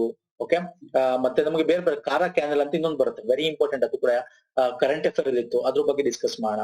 ಓಕೆ, ಇಲ್ಲಿ ಸುಯೇಸ್ ಕಾನಲ್ ಅಂತಕ್ಕಂಥದ್ದು 1858ರಲ್ಲಿ ಬಿಲ್ಡ್ ಆಗಿರ್ತಕ್ಕಂಥ, 1858ರಲ್ಲಿ 196 ಕಿಲೋಮೀಟರ್ ಇಲ್ಲಿ ಕಾಣಿಸ್ತಾ ಇರಬಹುದು. ಇಲ್ಲಿ ನೋಡಿ, ಇದು ಗಲ್ಫ್ ಆಫ್ ಸುಯೇಜ್, ಅದಾದ್ಮೇಲೆ ಇದು ಈಜಿಪ್ಟ್. ಇಲ್ಲಿ ನೋಡಿ, ಇದು ಆರ್ಟಿಫಿಷಿಯಲಿ ಬಿಲ್ಡ್ ಆಗಿರ್ತಕ್ಕಂಥ, ನಾವು ಕೊರೆದು ಮಾಡಿರ್ತಕ್ಕಂಥ ನೀರ್ನ ಅಲ್ಲಿ ಬಿಟ್ಟು ಹಿಂಗ್ ಹೋಗಿ ಇದೇನ್ ಮಾಡುತ್ತೆ, ಇದು 193 ಆರ್ಟಿಫಿಷಿಯಲ್ ಕ್ಯಾನಲ್ ಇದು. ಓಕೆ, ಇದನ್ನ ಯೂನಿವರ್ಸಲ್ ಸುಯೇಜ್ ಶಿಪ್ ಕ್ಯಾನಲ್ ಅಂತ ಕಂಪನಿ ಅದನ್ನ ಬಿಲ್ಡ್ ಮಾಡಿತ್ತು. 99 ಇಯರ್ಸ್ ಅದು ತನ್ನ ಒಂದು ವಶಕ್ಕೆ ತಗೊಂಡಿತ್ತು, ಬಿಲ್ಡ್ ಮಾಡಿ. ಅಂದ್ರೆ ಆ ಟೈಮಲ್ಲಿ ಬ್ರಿಟಿಷ್ ಆಗಿರ್ಬೋದು, ಮತ್ತೆ ಫ್ರಾನ್ಸ್ ಆಗಿರ್ಬೋದು, ಅವರು ಇದಕ್ಕೆ ಫೈನಾನ್ಸ್ ಮಾಡಿತ್ತು. ಸೊ ಅವ್ರು ಹೆಚ್ಚು ಇದ್ರ ಬಗ್ಗೆ ಏನ್ ಮಾಡಿದ್ರು, ಹೋಲ್ಡ್ನ ಇಟ್ಕೊಂಡಿದ್ದು. ಆಮೇಲೆ 99 ವರ್ಷ ಆಯ್ತು ಅಂದ್ರೆ 1900 ಚಿಲ್ಲರೆ ವರ್ಷ ಆದ್ಮೇಲೆ ಏನಾಯ್ತು, 36ರಲ್ಲಿ ಏನಾಯ್ತು, ಒಂದು ಟ್ರೀಟಿ. ಇದು ತುಂಬಾ ಜಗಳ ಆಗ್ತಿತ್ತು, ಎಲ್ಲಿಗೆ, ಈಜಿಪ್ಟ್ಗೆ. ಮೊದಲು ಇದನ್ನ ಬಿಡ್ತಾನೆ ಇರಲಿಲ್ಲ ಯಾರಿಗೂ. ಅದು 1869ರಿಂದ ಎಲ್ಲಾರ್ಗು ನೇವಿಗೇಷನ್ಗೆ ಬಿಡ್ತಾರೆ. ಓಕೆ, ನೇವಿಗೇಷನ್ ಮಾಡಕ್ ಬಿಡ್ತಾರೆ, ಒಂದಷ್ಟು ದುಡ್ಡು ಕಲೆಕ್ಟ್ ಮಾಡ್ಕೋತಾರೆ. ಬಟ್ ಇಲ್ಲಿ ಏನಾಗುತ್ತೆ ಅಂತಂದ್ರೆ, ಆಫ್ಟರ್ ಸಮ್ ಡಿಸ್ಕಷನ್, ಇಲ್ಲಿ ನೋಡಿ, ಇದು ಈಜಿಪ್ಟ್ ಸೇರಿರೋದಲ್ವಾ ಈ ಕ್ಯಾನಲ್. ಸೊ ಇವರು ಮಾತುಕತೆ ನಡೆದ ನಂತರ ಏನಾಗುತ್ತೆ, ಇದನ್ನ ಒಂದು ಟ್ರೀಟಿ ಮಾಡ್ಕೊಂಡು 1954ರಿಂದ ಈಜಿಪ್ಟ್ಗೆ ಇದನ್ನ ಬಿಟ್ಕೊಡ್ತಾರೆ. 7 ಇಯರ್ಸ್ ಅಂತ ಹೇಳ್ತಾರೆ, ಬಟ್ ಆಮೇಲೆ ಈಗ ಅವರೇ ಅದನ್ನ ನೋಡ್ಕೊತಾ ಇರೋದು. ಇಂಟರ್ನ್ಯಾಷನಲಿ ಇಂಪಾರ್ಟೆಂಟ್ ಆಗಿರೋದು, ಮತ್ತೆ ಫುಲ್ ಅವರದೇ ಓನ್ ಅಲ್ಲ, ಬೇರೆ ಕಂಟ್ರೀಸ್ ಗಳು ಕೂಡ ಅದಕ್ಕೆ ಏನಾಗುತ್ತೆ ಇವ್ರು ಕಟ್ಟಬೇಕಾಗುತ್ತೆ. ಬಟ್ ಅದು ಅವ್ರ ಟೆರಿಟರಿ ಇರೋದ್ರಿಂದ ಅವ್ರು ನೋಡ್ಕೊತಾ ಇದ್ದಾರೆ. ಫೈನ್. ಈಗ ಅದು ಯಾಕೆ ನ್ಯೂಸ್ ಅಲ್ಲಿ ಇತ್ತು ಕೇಳೋದು, ಏನೇನ್ ಎಕ್ಸಾಮ್ ಅಲ್ಲಿ ಕೇಳಬಹುದು, ಸೂಯಸ್ ಕ್ಯಾನಲ್ ಹಿಸ್ಟ್ರಿ ಕೇಳಬಹುದು, ಯಾವಾಗ ಆಯ್ತು ಅಂತ ಕೇಳಬಹುದು, ಯಾವ ಒಂದು ಕಂಪನಿನ ಬಿಲ್ಡ್ ಮಾಡಿತ್ತು ಅಂತ ಕೇಳಬಹುದು, ಮತ್ತೆ ಇದು ಎಷ್ಟು ಕಿಲೋಮೀಟರ್ ಅಂತ ಕೇಳಬಹುದು. ಸಿಂಪಲ್ ಪಾಯಿಂಟ್ಸ್ ಕೇಳ್ತಾನೆ ಸರ್, ಸಿಂಪಲ್ ಪಾಯಿಂಟ್ಸ್ ಕೇಳ್ತಾನೆ. ಈ ಸೂಯಸ್ ಕ್ಯಾನಲ್ ಆಗದ ಉಪಯೋಗದಿಂದಾನೇ ಏನಾಗುತ್ತೆ, ತುಂಬಾ ವ್ಯಾಪಾರ ಭಾರತದಲ್ಲಿ ಬ್ರಿಟಿಷರು ಏನೋ ಯುಟಿಲೈಸ್ ಮಾಡ್ಕೊಂಡು ನಮ್ಮನ್ನ ಕೊಳ್ಳೆ ಹೊಡೆಯಕ್ಕೆ ಈಸಿ ಆಯ್ತು ಬೇಗ ಮಾಡಕ್ಕೆ. Okay fine. ಈಗ ಇಲ್ಲಿ ಆಗಿದ್ದೇನು ಅಂದ್ರೆ, ಈ ಒಂದು ಎವರ್ ಗ್ರೀನ್ ಅಂತಕ್ಕಂಥದ್ದು ಜಪಾನ್ ನ ಒಂದು ಪ್ರೈವೇಟ್ ಕಂಪನಿಯ ಒಂದು ಇದು ಬಂದು ಸಿಕ್ಕಾಕೊಂಡಿದೆ. 2.2 ಮಿಲಿಯನ್ ಟನ್ ಅಷ್ಟು ಭಾರ, ಲಕ್ಷ ಟನ್, ಮಿಲಿಯನ್ ಅಂದ್ರೆ ಲಕ್ಷ ಟನ್ ಅಷ್ಟು ಭಾರ ಇರ್ತಕ್ಕಂಥ ಇದು ಇಲ್ಲಿ ಸಿಕ್ಕಾಕೊಂಡು ಏನ್ ಮಾಡಿದೆ, ಅದನ್ನ ತೆಗಿಬೇಕು ವಾಪಸ್ಸು ಟ್ರೈನ್ ಮುಖಾಂತರ, ಟೆಕ್ ಬೋಟ್ಸ್ ಮುಖಾಂತರ. ಹಾಗಾಗಿ ಇದಕ್ಕೆ ತುಂಬಾ ದಿನ ಇಟ್ಕೊಂಡಿದೆ, ಏನೋ ಒಂದು ವೀಕ್ಸ್ ಟುಗೆದರ್ ಇಟ್ಕೊಂಡಿದೆ. ಸೊ ಇಲ್ಲಿ ಇದನ್ನ ತೆಗಿಲಿಲ್ಲ ಅಂದ್ರೆ ಏನಾಗ್ತಾ ಇತ್ತು, ಈ ಕಾಲುವೆ ಇರೋದೇ ಹೇಳಿದಲ್ಲ 193 ಕಿಲೋಮೀಟರ್ ಅಲ್ವಾ, ಎಷ್ಟು ಕಿಲೋಮೀಟರ್, 193 ಕಿಲೋಮೀಟರ್, 24 ಮೀಟರ್ ಅಷ್ಟೇ ಅಗಲ ಇರೋದು, ಆಳ. ಇದು ಆಳ ಇರೋದು 24 ಮೀಟರ್ ಅಷ್ಟೇ ಆಳ ಇರೋದು. ಬೃಹತ್ ಅಗಡುಗಳು, ತುಂಬಾ ಬೃಹತ್ ಅಗಡುಗಳು ಈ ತರ ಆಗುತ್ತೆ. ಬಟ್ ಇದು ತುಂಬಾ ದೊಡ್ಡ ಒಂದು ಟನ್ನ ಎತ್ಕೊಂಡ್ ಬರ್ತಾ ಇತ್ತು, ಸಿಗಾಕೊಂಡ್ಬಿಡುತ್ತೆ. ಸೊ ಹೀಗಾಗಿ ಈ ಒಂದು ಏನಾಗಿತ್ತು, ಸ್ಥಗಿತವಾಗಿತ್ತು. ಇದರಿಂದ ಒಂದಷ್ಟು ಕೋಟಿ ಕೂಡ ಲಾಸ್ ಆಗಿದೆ. ಯಾಕಂದ್ರೆ ಆ ಟೈಮಲ್ಲಿ ಬೇರೆ ಹಡಗುಗಳು, ಎನಿ ಟೈಮಲ್ಲಿ ಹಡಗುಗಳು ಹೋಗ್ತಾ ಇರ್ತವೆ, ಬೇರೆ ಸರಕು ಸಾಗಣೆ ತಗೊಂಡು ಹೋಗ್ತಾ ಇರುತ್ತೆ, ಅಲ್ಲೇ ನಿಂತ್ಕೊಂಡ್ಬಿಡುತ್ತೆ, ಎಮರ್ಜೆನ್ಸಿ ಕೊಡಕ್ಕಾಗಲ್ಲ, ಸೊ ಲಾಸ್ ಗಳಾಗ್ತವೆ. ಸೊ ಹೀಗೆ ಏನಾಯ್ತು, ಇದನ್ನ ಆಮೇಲೆ ಟೆಕ್ ಬೋಟ್ಸ್ ಗಳ ಮುಖಾಂತರ ಇದನ್ನ ಬಿಡುಗಡೆ ಮಾಡ್ತಾರೆ ನೋಡಿ, ಟೆಕ್ ಬೋಟ್ಸ್ ಮುಖಾಂತರ ಇದನ್ನ ತೆಗಿತಾರೆ. ಸೊ ಹಾಗಾಗಿ ಸುಯೇಜ್ ಕಾನಲ್ ಏನಾಯ್ತು, ನ್ಯೂಸ್ ಅಲ್ಲಿ ಇತ್ತು. ಸೊ ಈಗ ನೋಡಿ, ಸುಯೇಜ್ ಕಾನಲ್ ಯಾವ್ದಾದ್ರ ನಡುವೆ ಕನೆಕ್ಟ್ ಮಾಡುತ್ತೆ, ಈಜಿಪ್ಟ್, ಮೆಡಿಟೇರಿಯನ್ ಮತ್ತು ರೆಡ್ ಸಿ ನಡುವೆ. ಕೇನಾ ಕ್ಯಾನಲ್, ಒಂದಷ್ಟು ಪ್ರಮುಖ ಕ್ಯಾನಲ್ ಕೊಟ್ಟಿದ್ದೀನಿ ಇಲ್ಲಿ. Panama very important. ಈ ಕ್ಯಾನಲ್ ಗಳಿದೆಯಲ್ಲ, ಈ ಕ್ಯಾನಲ್ ಅಂದ್ರೆ ಆರ್ಟಿಫಿಷಿಯಲಿ ಬಿಲ್ಡ್ ಮಾಡಿರೋದು, ಭೂಮಿನ ಕೊರೆದು ಎರಡು ಸಮುದ್ರಗಳನ್ನ ಜಲಗಳನ್ನ ಕೂಡ್ಸಕ್ಕಿರೋದನ್ನ ಕ್ಯಾನಲ್ ಅಂತ ಕರಿತೀವಿ. ಓಕೆ, ಇದು ಯಾವ್ದು, ಪನಾಮಾ ಆಗಿರ್ಬೋದು. ಓಕೆ, ಇನ್ನೊಂದು ಕೇನ್ ಕ್ಯಾನಲ್ ಅಂತ ಇದೆ, ನಾರ್ತ್ ಸಿ ಮತ್ತೆ ಬಾಲ್ಟಿಕ್ ಸಿ ನಡುವೆ ಸುಯಸ್ ಕ್ಯಾನಲ್ ಆಗಿರ್ಬೋದು, ಮತ್ತೆ ಕ್ರಾ ಕ್ಯಾನಲ್ ಮಾಡ್ಬೇಕು ಅಂತ ಇವಾಗ ಇದೆ, ಅದನ್ನು ಕೂಡ ಮುಂದೆ ನಾನು ತಿಳಿಸ್ತಾ ಹೋಗ್ತೇನೆ. ಸೊ ಇಲ್ಲಿ ಒಂದಷ್ಟು ಸ್ಟ್ರೈಟ್ ಗಳು ಇದೆ, ಇದನ್ನ ಜಸ್ಟ್ ಕರೆಂಟ್ ಅಫೇರ್ ಇತ್ತು, ಅದಕ್ಕೆ ಈ ಲಿಸ್ಟ್ ತಗೊಂಡಿದ್ದೀನಿ. ಇನ್ನು ಡೀಟೇಲ್ ಆಗಿ ನಾವು ಇದ್ರ ಬಗ್ಗೆ ಮ್ಯಾಪ್ ಇಟ್ಕೊಂಡು ಡೀಟೇಲ್ ಆಗಿ ಎಕ್ಸ್ಪ್ಲೇನ್ ಮಾಡ್ಕೊಂಡು ಒಂದು ಜಲಸಂಧಿನೇ ಸಪರೇಟ್ ಮಾಡೋ ಸ್ಟ್ರೈಟ್ಸ್ ಮತ್ತೆ ಇಸ್ತಮಸ್ ಬಗ್ಗೆ ಅಂದ್ರೆ ದಯವಿಟ್ಟು ಕಮೆಂಟ್ ಸೆಕ್ಷನ್ ತಿಳಿಸಿ ಸ್ನೇಹಿತರೆ. ಫೈನ್. ಓಕೆ, ಸೊ ಒಂದಷ್ಟು ಇಲ್ಲಿ ಕೊಟ್ಟಿದೆ ನೋಡಿ, ಇಲ್ಲಿ ಸ್ಟ್ರೈಟ್ ಆಫ್ ಗಿಬ್ರಟಾರ್ ಇದೆ. ಓಕೆ, ಇಲ್ಲಿ ಗಿಬ್ರಟ್ ಆಫ್ರಿಕಾ ಮತ್ತೆ ಇಲ್ಲಿ ಯುರೋಪ್ ನ ನಡುವೆ ಇರ್ತಕ್ಕಂಥದ್ದು. ಇಲ್ಲಿ ಬಂದು ನಮಗೆ ಈ ಮೆಡಿಟೇರಿಯನ್ ಸೀಗೂ ಇಲ್ಲಿಗೆ ಯಾವ್ದೋ ಅಟ್ಲಾಂಟಿಕ್ ಸೀಗೂ ಕನೆಕ್ಟ್ ಮಾಡ್ತಕ್ಕಂಥದ್ದು. ಇಲ್ಲಿ ಸ್ಟ್ರೈಟ್ ಆಫ್ ಗಿಬ್ರಟಾರ್, ಇಲ್ಲಿ ಇಸ್ತಮಸ್ ಕಾಲುವೆ ಅಂತ ಕರಿತೀವಿ. ಪನಾಮಾ ಅಂದ್ರೆ ಕ್ಯಾನಲ್ ಅಥವಾ ಕಾಲುವೆ ಅಂತ ಕರಿತೀವಿ, ನಾವು ಬಿಲ್ಡ್ ಮಾಡಿರ್ತಕ್ಕಂಥದ್ದು. ಇದು ಗಲ್ಫ್ ಆಫ್ ಮೆಕ್ಸಿಕೋ ಮತ್ತೆ ಇಲ್ಲಿ ಪೆಸಿಫಿಕ್ ಸಾಗರನ ಕನೆಕ್ಟ್ ಮಾಡ್ತಕ್ಕಂಥದ್ದು, ಅಥವಾ ಇದು ಮೆಕ್ಸಿಕೋ ಮತ್ತೆ ಇಲ್ಲಿ ಸೌತ್ ಅಮೆರಿಕನ್ ನಡುವೆ ಇರ್ತಕ್ಕಂಥದ್ದು ಅಂತ ಬೇಕಾದ್ರೆ ಕರೀಬಹುದು. ಇಲ್ಲಿ ನೋಡಿ, ಕಾರಾ ಇಸ್ತಮಸ್ ವೆರಿ ಇಂಪಾರ್ಟೆಂಟ್, ಇದ್ರ ಬಗ್ಗೆ ಡಿಸ್ಕಸ್ ಮಾಡೋಣ. ಕಾರಾ ಇಸ್ತಮಸ್ ಬಗ್ಗೆ ನೆಕ್ಸ್ಟ್ ತಗೊಂಡಿದ್ದೀನಿ. Okay sir, fine. ನೋಡಿ, ಕ್ರಾ ಕ್ಯಾನಲ್ ಏನಿದು, ಕ್ರಾ ಕ್ಯಾನಲ್ ಈಗ ತಾನೇ ನಾವು ಡಿಸ್ಕಸ್ ಮಾಡಿದ್ವಿ. ಇದು ತುಂಬಾ ನ್ಯೂಸ್ ಅಲ್ಲಿ ಇದೆ. ಇದು ಆಕ್ಚುಲಿ ಥೈಲ್ಯಾಂಡ್ ಅಲ್ಲಿ ಇರೋದು, ಇದು ಗಲ್ಫ್ ಆಫ್ ಥೈಲ್ಯಾಂಡ್ ಗೆ ನೋಡಿ, this is a Kra canal, Thai canal ಅಂತಿದೆ. ಇದನ್ನ ಕ್ರಾ ಕ್ಯಾನಲ್ ಅಂತ ಇಲ್ಲಿ ಮಾಡ್ಬೇಕು. ಓಕೆ, ಸಣ್ಣದಾದ ಇದೊಂದು ಕ್ಯಾನಲ್ ಮಾಡ್ಬೇಕು. ಇದು ಗಲ್ಫ್ ಆಫ್ ಥೈಲ್ಯಾಂಡ್ಗೂ ಮತ್ತೆ ಇಲ್ಲಿ ಅಂಡಮಾನ್ ಸಿಗೂ ಕನೆಕ್ಟ್ ಮಾಡ್ತೀವಿ. ಎಕ್ಸಾಮ್ ಅಲ್ಲಿ ಕೇಳಬಹುದು, ಗಲ್ಫ್ ಆಫ್ ಥೈಲ್ಯಾಂಡ್, ಅಂಡಮಾನ್, ಇದು ಥೈಲ್ಯಾಂಡ್. ಓಕೆ, ಸೊ ಇಲ್ಲಿ ಏನಕ್ಕೆ ನ್ಯೂಸ್ ಅಲ್ಲಿ ಇದೆ ಅಂದ್ರೆ, ಚೈನಾದವರು ಇದನ್ನ ಮಾಡ್ತೀನಿ ಅಂತ ಬರ್ತಾರೆ. ಸೊ ಏನಕ್ಕೆ ಸರ್ ಇದು ಅಂತಂದ್ರೆ, ಈಗ ನೋಡಿ, ಈಗ ಇಲ್ಲಿಂದ ಬರ್ತಕ್ಕಂಥದ್ದು ಆಯಿಲ್ ಇಲ್ಲಿ ನಮ್ಗೆ ಏನಾಗುತ್ತೆ, ಇಲ್ಲಿನ ಮುಖಾಂತರ ಈ ಸ್ಟ್ರೈಟ್ ಮುಖದ ಮಲೇಷಿಯಾ ಮತ್ತೆ ಈ ಇಂಡೋನೇಷಿಯಾ ನಡುವೆ ಇರ್ತಕ್ಕಂಥ ಸ್ಟೇಟ್ ಆಫ್ ಮಲಕ್ಕಾ ಮುಖಾಂತರ ಹೋಗಿ ಹಿಂಗ್ ಬಳಸ್ಕೊಂಡು ಹೋಗ್ಬೇಕು. ಅಗೇನ್ ಇದಕ್ಕೆ ಏನಾಗುತ್ತೆ, 1200 ಕಿಲೋಮೀಟರ್ ಜಾಸ್ತಿ ಆಗುತ್ತೆ. ಅದಕ್ಕೆ ಚೈನಾ ಈ ಆಯಿಲ್ ನ ಇದೆಯಲ್ಲ, ಆಯಿಲ್ ತಗೊಂಡು ಹೋಗಕ್ಕೆ ತುಂಬಾ ದೂರ ಆಗುತ್ತೆ. ಈ ಕ್ರಾ ಕ್ಯಾನಲ್ ಇಸ್ತಮಸ್ ಅಂದ್ರೆ ಇಲ್ಲಿ ಒಂದು ಭೂಮಿನ ಕೊರೆದು, ಅಂದ್ರೆ ಈ ಭೂಖಂಡನ ಕೊರೆದು ಇಲ್ಲಿ ಇಸ್ತಮಸ್ನ ರೆಡಿ ಮಾಡ್ಬೇಕು, ಅಂದ್ರೆ ಕ್ಯಾನಲ್ ಅಂದ್ರೆ ಕಾಲುವೆ ರೆಡಿ ಮಾಡ್ಬೇಕು. ಇದು ಕ್ರಾ ಕ್ಯಾನಲ್ ಅಂತ ಕರಿತೀವಿ. ಇಲ್ಲಿ ಏನಾಗುತ್ತೆ ಅಂತಂದ್ರೆ, ಒಂದು ಇಶ್ಯೂಸ್ ಇದೆ. ಪನಾಮಾ ಕ್ಯಾನಲ್, ಸುಯೇಜ್ ಕ್ಯಾನಲ್ ತರ ಇದನ್ನು ಮಾಡ್ಬೇಕಂತ ಇಶ್ಯೂಸ್ ಏನು ಅಂದ್ರೆ, ಇಲ್ಲಿ ತುಂಬಾ ಮರಗಿಡಗಳು, ಕಾಡುಗಳು, ನ್ಯಾಷನಲ್ ಪಾರ್ಕ್ ಇದೆ. ಸೊ ಇದಕ್ಕೆ ಎಫೆಕ್ಟ್ ಆಗುತ್ತೆ ಅಂತ ಹೇಳಿ ಒಂದಷ್ಟು ಅಡಚಣೆಗಳಿದೆ. ಬಟ್ ಆದ್ರೆ ಏನಾಗುತ್ತೆ, ಆದ್ರೆ ಈ ಏನ್ ಬರ್ತಾವಲ್ಲ ಈ ಶಿಪ್ಸ್, ಇದು ಸೊ ಇಲ್ಲಿಂದ ಹಿಂಗ್ ಬಂದು ಹಿಂಗ್ ಸುತ್ಕೊಂಡು ಹೋಗೋದು ಬೇಕಾಗೇ ಇಲ್ಲ. ಡೈರೆಕ್ಟ್ ಆಗಿ ಏನ್ ಮಾಡಬಹುದು, ಹಿಂಗ್ ಬಂದು ಹಿಂಗೆ ಹೋಗ್ಬೋದು, ಇಲ್ಲಿ ಈ ಕಂಟ್ರಿಗೆ ಹೋಗ್ಬೋದು, ಇದಕ್ಕೆ ಹೋಗ್ಬೋದು. ಸೊ ಇದು ಯಾವ್ದೋ ಕ್ರಾಕ್ ಕಾಲುವೆ. ಏನ್ ಕೇಳಬಹುದು, ಕ್ರಾ ಕ್ಯಾನಲ್ ಅಥವಾ ಕ್ರಾ ಇಸ್ತಮಸ್ ಅಥವಾ ಕ್ರಾ ಕಾಲುವೆ, ಇದು ಯಾವ ನಡುವೆ ಸ್ಥಿತಿಗೆ ಸುದ್ದಿಲಿತ್ತು, ಇದು ಯಾವ ಒಂದು ಜಲಗಳ ನಡುವೆ ಇದೆ ಅಂತ ಕೇಳಬಹುದು. Gulf of Thailand, Andaman C, ಅಥವಾ ಯಾವ್ದನ್ನ ಕನೆಕ್ಟ್ ಮಾಡುತ್ತೆ ಅಂದ್ರೆ ಇದು ಥೈಲ್ಯಾಂಡ್ ನ ಮಧ್ಯದಲ್ಲಿ ಇದನ್ನ ಕೊರಿತಕ್ಕಂಥದ್ದು. ಓಕೆ, ವೆರಿ ಇಂಪಾರ್ಟೆಂಟ್ ಇದು. ನೆಕ್ಸ್ಟ್ ಬನ್ನಿ, ಇಲ್ಲಿ ನೋಡಿ, ಇಲ್ಲಿ ತೋರಿಸಿದ್ರೆ ಕ್ರಾ ಕ್ಯಾನಲ್, ಈ ಕ್ರಾ ಕ್ಯಾನಲ್ ಇಲ್ಲಿ ಬರಬೇಕು ಅಂತ ಮಾಡಿರ್ತಾರೆ. ಇದೊಂದು ವೆರಿ ಇಂಪಾರ್ಟೆಂಟ್. ಯಾಕೆ ಚೈನಾ ಮಾಡ್ತಾರೆ, ಚೈನಾ ಏನ್ ಮಾಡ್ತಾ ಇದೆ, ತನ್ನ 1 OBOR ಅಥವಾ ಸ್ಟ್ರಿಂಗ್ ಆಫ್ ಪಲ್ಸ್ ಅಂತ ನಾವು ಕರಿತೀವಿ, ಸ್ಟ್ರಿಂಗ್ ಆಫ್ ಪಲ್ಸ್ ಅಲ್ವಾ. ಸೊ ಈ ಒಂದು ಕೆಲಸದ ಅಡಿ ಏನ್ ಮಾಡ್ತಾ ಇದೆ, ಇಂಡೋನೇಷ್ಯಾದ ಮೇಲೆ ಎಲ್ಲಾ ಕಡೆ ತನ್ನ ಒಂದು ಸಾಮ್ರಾಜ್ಯನ ಎಸ್ಟಾಬ್ಲಿಷ್ ಮಾಡ್ತಾ ಬರ್ತಾನೆ, ಅಥವಾ ಸಿಲ್ಕ್ ರೂಟ್ ಅಂತ ಕೂಡ ಅವ್ರು ಕರೀತಾರೆ. ಇನ್ನು ಸಬಾಂಗ್ ಬಂದರು, ಇದು ವೆರಿ ಇಂಪಾರ್ಟೆಂಟ್. ಈಗ ಕಂಪೇರ್ ಮಾಡ್ತಾ ಮಾತಾಡ್ತಾ ಹೋಗ್ತೀನಿ ನಾನು ಇಲ್ಲಿ. ಏನಿದು ಸಬಾಂಗ್ ಬಂದರು ಸರ್? ಸಬಾಂಗ್ ಬಂದರು ಅಥವಾ ಸಬಾಂಗ್ ಪೋರ್ಟ್ ಇದೆಯಲ್ಲ, ಇದು ಇರ್ತಕ್ಕಂಥದ್ದು ಎಲ್ಲಿ? ಇದು ಇರ್ತಕ್ಕಂಥದ್ದು ಇಂಡೋನೇಷ್ಯಾದಲ್ಲಿ. ಇದ್ರ ಜೊತೆ ನಾವೇನ್ ಮಾಡ್ತಾ ಇದ್ದೀವಿ, ಡೆವಲಪ್ ಮಾಡ್ತಾ ಇದ್ದೀವಿ ಇಂಡಿಯಾ.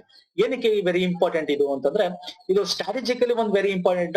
ಮತ್ತೆ ಇದು usually Indo Pacific region bilateral trade ಗೋಸ್ಕರ, ಮತ್ತೆ ಒಂದು ಆಯಿಲ್ ಫೀಲ್ಡ್ ಗೋಸ್ಕರ, ಮತ್ತೆ ಅಲ್ಲಿ ನಮ್ಮ ಒಂದು ಇನ್ಫ್ರಾಸ್ಟ್ರಕ್ಚರ್ ಡೆವಲಪ್ ಮಾಡೋದ್ರಿಂದ ನಮಗೂ ಉಪಯೋಗ ಆಗುತ್ತೆ ಅಂತ ಹೇಳಿ ನಾವು ಇಂಡೋನೇಷ್ಯಾ ಜೊತೆ ಮಾಡ್ಕೊಂಡಿದೀವಿ. ಕೇಳಬಹುದು, ಸಬಾಂಗ್ ಬಂದರು ನ್ಯೂಸ್ ಅಲ್ಲಿ ಇತ್ತು. ಇದು ಯಾವ ಒಂದು ರಾಷ್ಟ್ರದಲ್ಲಿದೆ? ಇಂಡೋನೇಷ್ಯಾ. ಇದು ಯಾರು ಮಾಡ್ತಾ ಇರೋದು, ಅಭಿವೃದ್ಧಿ ಮಾಡ್ತಾ ಇರೋದು ಕೇಳಬಹುದು? ಚೈನಾ, ಅಮೆರಿಕ, ಭಾರತ, ಹಿಂಗ್ ಕೇಳಬಹುದು. ಸೊ ಸಬಾಂಗ್ ಬಂದರು ಕೂಡ ವೆರಿ ಇಂಪಾರ್ಟೆಂಟ್. ತೋರಿಸ್ತೀನಿ ಇಲ್ಲಿ ಸಬಾಂಗ್ ಪೋರ್ಟ್ ಇಂಡೋನೇಷ್ಯಾ. ಇಲ್ಲಿ ಇಂಡಿಯಾ ಸ್ಪೋರ್ಟ್ ನಮ್ಗೆ ವೆರಿ ಇಂಪಾರ್ಟೆಂಟ್ ಆಗುತ್ತೆ. ಯಾಕೆ ವೆರಿ ಇಂಪಾರ್ಟೆಂಟ್ ಆಗುತ್ತೆ? ಇಲ್ಲಿ ನೋಡಿ, ಕೊಲಂಬೋ ಆಗಿರ್ಬೋದು, ಬೇರೆ ಬೇರೆ ಸಣ್ಣ ಪುಟ್ಟ ಪೋರ್ಟ್ಗಳನ್ನ ಏನಾಗಿದೆ, ಇಲ್ಲಿ ದೊಡ್ಡ ದೊಡ್ಡ ಪೋರ್ಟ್ಗಳು ಇರ್ಬೋದು. ಇದರಲ್ಲಿ ಈ ಕಲರ್ ಅಲ್ಲಿ ಇದೆಯಲ್ಲ, ಈ ಸಬಾಂಗ್ ಪೋರ್ಟ್ ಇಂಡಿಯಾ ಡೆವಲಪ್ ಮಾಡ್ತಾ ಇದೆ. ಮತ್ತೆ ಇಲ್ಲಿ ಸಿಚಿಲಿಸ್ ಹತ್ರ ಇರ್ತಕ್ಕಂಥ ಒಂದು ಸಿಚಿಲಿಸ್ ಅಂತಕ್ಕಂಥದ್ದು ಒಂದು ಏನಾಗಿದೆ, ವೆನಿಲಾ ಐಲ್ಯಾಂಡ್ ಇದು ಒಂದು ಸಣ್ಣ ಒಂದು ದ್ವೀಪ, ಇಲ್ಲೂ ಕೂಡ ನಾವು ಮಾಡ್ತಾ ಇದೀವಿ. ಮತ್ತೆ ಡೂಕಂ ಪೋರ್ಟ್, ಇಲ್ಲೂ ಕೂಡ ನಮ್ ನಾವೆಲ್ ಬೇಸ್ ನ ತಗೊಂಡಿದೀವಿ ಓಮನ್ ಜೊತೆ ಮಾತಾಡ್ಕೊಂಡು. ಮತ್ತೆ ಚಾಬರ್ ಪೋರ್ಟ್, ಓಕೆ, ಇವೆಲ್ಲ ಇದೆಯಲ್ಲ ಇದು ಇರಾನ್ ಜೊತೆ. ಯಾಕಂದ್ರೆ ಇದು ಪಕ್ಕ ಪಾಕಿಸ್ತಾನ ಗ್ವಾದರ್ ಪೋರ್ಟ್ ಇದೆ, ಯಾವ್ದು ಚೈನಾದು. ಸೊ ಇದಕ್ಕೆ ನಾವು ಟಕ್ಕರ್ ಕೊಡಕ್ಕೋಸ್ಕರ. ಮತ್ತೆ ಅಷ್ಟೇ ಅಲ್ಲ, ಇದು ಭಾರತ ಡೆವಲಪ್ ಮಾಡ್ತಿರ್ತಕ್ಕಂಥದ್ದು ಓವರ್ಸೀಸ್ ಪೋರ್ಟ್ಗಳು. ಎಕ್ಸಾಂಪಲ್ ಕೇಳ್ಬೋದು, ಸಿಚಿಲಿಸ್ ಪೋರ್ಟ್ ಇರ್ತಕ್ಕಂಥ ಒಂದು ಪೋರ್ಟ್ ಆಗಿರ್ಬೋದು, ಇಲ್ಲಿ ಡೊಕಂ ಪೋರ್ಟ್ ಆಗಿರ್ಬೋದು, ಚಾಬರ್ ಪೋರ್ಟ್ ಆಗಿರ್ಬೋದು, ಇಲ್ಲಿ ಬರ್ಬೇಕು. ಓಕೆ, ಚಾಬರ್ ಪೋರ್ಟ್ ಆಗಿರ್ಬೋದು. ಹೀಗೆ ಇದು ಭಾರತ ಓವರ್ಸೀಸ್ ಡೆವಲಪ್ ಮಾಡ್ತಾ ಇರೋ ಪೋರ್ಟ್. ಇಷ್ಟೇ ಅಲ್ಲ, ಸಿಂಗಾಪುರದಲ್ಲೂ ಕೂಡ ಒಂದು ಪೋರ್ಟ್ ನ ನಾವು ಏನ್ ಮಾಡ್ತಾರೆ, ಕೊಲ್ಯಾಟ್ರಲಿ ಅಂತಂದ್ರೆ ಆ ದೇಶದ ಜೊತೆ ಏನೋ ಒಪ್ಪಂದ ಮಾಡ್ಕೊಂಡು ಮಾಡ್ತಾರೆ. ಇದು ಇಲ್ಲಿ ನಾವು ಕೊಟ್ಟಿರೋದು ಇಂಡಿಯಾ ಡೆವಲಪ್ ಮಾಡ್ತಿರೋ ಪೋರ್ಟ್. ಇದು ಬಿಟ್ಟು ಒಪ್ಪಂದ ಮಾಡ್ಕೊಂಡಿರೋ ಪೋರ್ಟ್ಗಳು ತುಂಬಾ ಇದೆ. ಈಗ ನಾ ಹೇಳಿದೆ ನಿಮ್ಗೆ, ಇಲ್ಲಿ ಡಿಜಿಬೋಟಿ ಹತ್ರ ಡಿಜಿಬೋಟಿ ಪೋರ್ಟ್ ನ ಚೈನಾ ತಗೊಂಡಿದೆ. ಸೊ ಹಾಗಾಗಿ ಇಲ್ಲಿ ಪಕ್ಕ ಫ್ರಾನ್ಸ್ ನ ಒಂದು ನೇವಲ್ ಬೇಸ್ ಇದೆ ಡಿಜಿಬೋಟಿ ಹತ್ರ, ಫ್ರಾನ್ಸ್. ಓಕೆ, ಸೊ ಫ್ರಾನ್ಸ್ ಜೊತೆ ಒಪ್ಪಂದ ಮಾಡ್ಕೊಂಡಿದೀವಿ. ಇಲ್ಲೊಂದಷ್ಟು ನಮ್ಗೆ ರಿಯೂನಿಯನ್ ಐಲ್ಯಾಂಡ್ಸ್ ಅಂತ ಬರುತ್ತೆ, ಫ್ರಾನ್ಸ್ಗೆ ಸೇರಿರ್ತಕ್ಕಂಥದ್ದು, ಅಲ್ಲೂ ಒಪ್ಪಂದ ಮಾಡ್ಕೊಂಡಿದೀವಿ. ಇಲ್ಲಿ ನಿಮ್ಗೆ ತೋರಿಸ್ತೀನಿ. ಇದು ನೋಡಿ, China string of pulse. China ಏನೇನ್ ಮಾಡ್ತದೆ, ಮಾಲ್ಡೀವ್ಸ್ ಅಲ್ಲಿ, ಶ್ರೀಲಂಕಾ ಕೊಲಂಬೋ ಪೋರ್ಟ್ ಆಗಿರ್ಬೋದು, ಇಲ್ಲಿ ಗ್ವಾದರ್ ಪೋರ್ಟ್ ಆಗಿರ್ಬೋದು, ಇಲ್ಲಿ ಡಿಜಿಬೋಟಿ ಪೋರ್ಟ್ ಆಗಿರ್ಬೋದು, ಓಕೆ, ಇಲ್ಲಿ ಮಯನ್ಮಾರ್ ಅಲ್ಲಿ ಪೋರ್ಟ್ ಆಗಿರ್ಬೋದು. ಸೊ ಇಲ್ಲಿ ದೊಡ್ಡ ದೊಡ್ಡ ಪೋರ್ಟ್, ಇಲ್ಲಿ ಕ್ರಾಕ್ ಮುಖ, ಇದನ್ನೆಲ್ಲ ಈ ಕಡೆ ಇಂಡೋನೇಷ್ಯಾದಲ್ಲಿ ಒಂದ್ ರೀತಿ ತನ್ನ ನೆಟ್ವರ್ಕ್ ಬಿಲ್ಡ್ ಮಾಡ್ಕೋತಾ ಇದೆ, ಒಂದು ಎಕನಾಮಿಕಲಿ ಸ್ಟ್ರಾಟಜಿಕಲಿ ಇಂಪಾರ್ಟೆಂಟ್ ಅದಕ್ಕೆ. ಸೊ ಏನಾಗುತ್ತೆ, ಇದು ಒಂದು ಇದೆಲ್ಲ ನೋಡಿ ಪೋರ್ಟ್ ಗಳಿದೆಯಲ್ಲ, ಇದೆಲ್ಲ ಈ ಸ್ಟ್ರೈಟ್ ಗಳ ಹತ್ರ, ಅಂದ್ರೆ ಜಲಸಂಧಿಗಳ ಹತ್ರ. ನಾಳೆ ಯಾವ್ದಾದ್ರು ಒಂದು ಇಶ್ಯೂಸ್ ಆದ್ರೆ ಇಲ್ಲಿ ತನ್ನ ನೇವಲ್ ಬೇಸ್ ಇಟ್ಟಿರುತ್ತಲ್ಲ, ಟಕ್ ಅಂತ ಬಂದ್ ಮಾಡ್ಬಿಡ್ಬೋದು, ಟಕ್ ಅಂತ ಬಂದ್ ಮಾಡ್ಬಿಡ್ಬೋದು, ಟಕ್ ಅಂತ ಬಂದ್ ಮಾಡ್ಬೋದು, ಬಂದ್ ಮಾಡಿ ಬಿಸಾಕ್ ಕೊಡ್ಬೋದು. ಇಲ್ಲಿದ್ರೆ ಇಲ್ಲೂ ಬಂದ್ ಮಾಡ್ಬಿಡ್ಬೋದು. ಸೊ ಹಾಗೆ ತನ್ನ ಒಂದು ವರ್ಲ್ಡ್ ಎಂಪವರ್, ಅಂದ್ರೆ ನಾನು ಪ್ರಪಂಚದಲ್ಲಿ ನಾನೇ ದೊಡ್ಡ ಅಮೆರಿಕ ಅಲ್ಲ ಅಂತ ತೋರ್ಸ್ಕೊಳಕ್ಕೆ ಏನ್ ಮಾಡ್ತಾರೆ, ತನ್ನ ಒಂದು ಸಾಮ್ರಾಜ್ಯ ವಿಸ್ತರಣೆ ಮಾಡಕ್ ಟ್ರೈ ಮಾಡ್ತಾ ಇದೆ. ಸೊ ಇದಕ್ಕೆ ನಾವು ಏನ್ ಮಾಡ್ಬೇಕು, ಟಕ್ಕರ್ ಕೊಡ್ಬೇಕು. ಹಾಗಾಗಿ ಭಾರತ ಕೂಡ ಒಂದಷ್ಟು ಪೋರ್ಟ್ ಗಳನ್ನ ನಾವು ಇನ್ನೇನ್ ಮಾಡಿದ್ವಿ, ಓವರ್ಸೀಸ್ ಡೆವಲಪ್ ಮಾಡ್ತಾ ಇದೀವಿ. ಬಟ್ ಸಾಲದು, ಅದಕ್ಕೆ ಎಲ್ಲಾ ಕಡೆ ಮಾಡಕ್ ಆಗದೆ ಇರೋದ್ರಿಂದ ಏನ್ ಮಾಡ್ತಿದೆ, ಬೇರೆ ಬೇರೆ ರಾಷ್ಟ್ರಗಳ ಪೋರ್ಟ್ ಗಳಿದೆಯಲ್ಲ, ಇಲ್ಲಿ ನಾನು ತೋರಿಸ್ತೀನಿ ನೋಡಿ. ಇಲ್ಲಿ ರಿಯೂನಿಯನ್ ಅಲ್ಲಿ ಫ್ರಾನ್ಸ್ ಇದೆ. ಸೊ ಇಲ್ಲೂ ನಾವು ಅದ್ರ ಜೊತೆ ಮಾತಾಡಿದೀವಿ. ಇಲ್ಲಿ ನೋಡಿ, ಫ್ರಾನ್ಸ್ ಡಿಜಿಬೋಟ್ ಇದೆ, ಇಲ್ಲೂ ಮಾತಾಡಿದ್ವಿ. ಇಲ್ಲಿ US ಬಹರೈನ್ ಹತ್ರ US ಬೇಸ್ ಇದೆ, ನಾವೆಲ್ ಬೇಸು, ಅಲ್ಲೂ ಮಾತಾಡ್ಕೊಂಡಿದೀವಿ.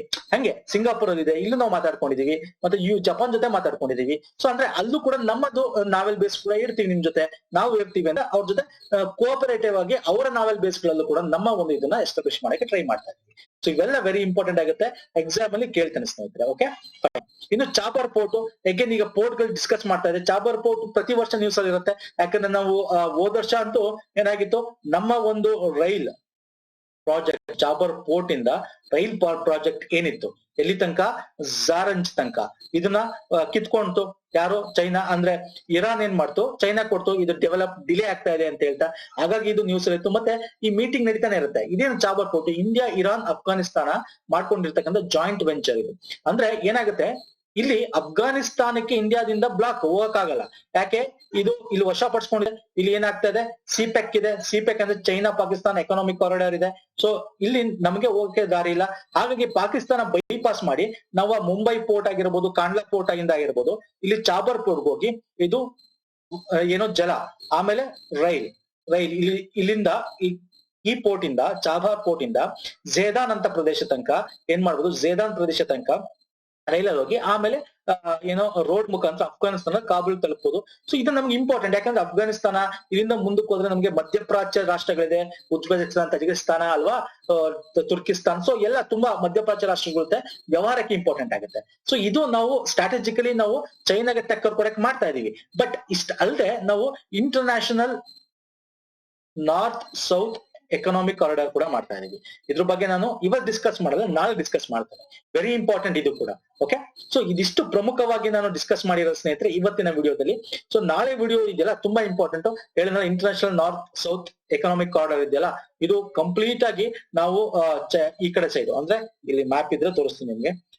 ಇಲ್ಲಿಂದ ನಾವೇನ್ ಮಾಡ್ತಾ ಇದೀವಿ, ಸೆಂಟ್ ಪೀಟರ್ಸ್ಬರ್ಗ್ ಇಂದ ಹಿಂಗೆ ಕನೆಕ್ಟ್ ಮಾಡ್ಕೊಂಡು ಬರ್ತಾ ಇದೀವಿ. ಓಕೆ, ಯಾಕೆ ಅಂದ್ರೆ ಚೈನಾನ ಬೈಪಾಸ್ ಮಾಡಕ್ಕೆ ಇವ್ರು ನಮ್ಮನ್ನ ಬ್ಲಾಕ್ ಮಾಡಿದ್ರೆ ಮಧ್ಯಪ್ರಾಚ್ಯಕ್ಕೆ ಹೋಗ್ಬೇಡಿ ಅಂತ ನಾವು ಬೇರೆ ಬೇರೆ ರಾಷ್ಟ್ರ, ಅಫ್ಘಾನಿಸ್ತಾನ, ತಜಿಕಿಸ್ತಾನ, ಉಜ್ಬೇಕಿಸ್ತಾನ, ಸೊ ಇದು ಕೂಡ ನ್ಯೂಸ್, ಇವ್ರನ್ನೆಲ್ಲ ಕನೆಕ್ಟ್ ಮಾಡ್ಕೊಂಡು, ಮಿಡಲ್ ಈಸ್ಟ್ ನ ಕನೆಕ್ಟ್ ಮಾಡ್ಕೊಂಡು ಯುರೋಪ್ ನ ಮುಖಾಂತರ ನಾವು ಒಂದು ಎಕನಾಮಿಕ್ ಕಾರಿಡಾರ್ ಕೂಡ ಬಿಲ್ಡ್ ಮಾಡಕ್ಕೆ ಮಾಡ್ತಾ ಇದೀವಿ.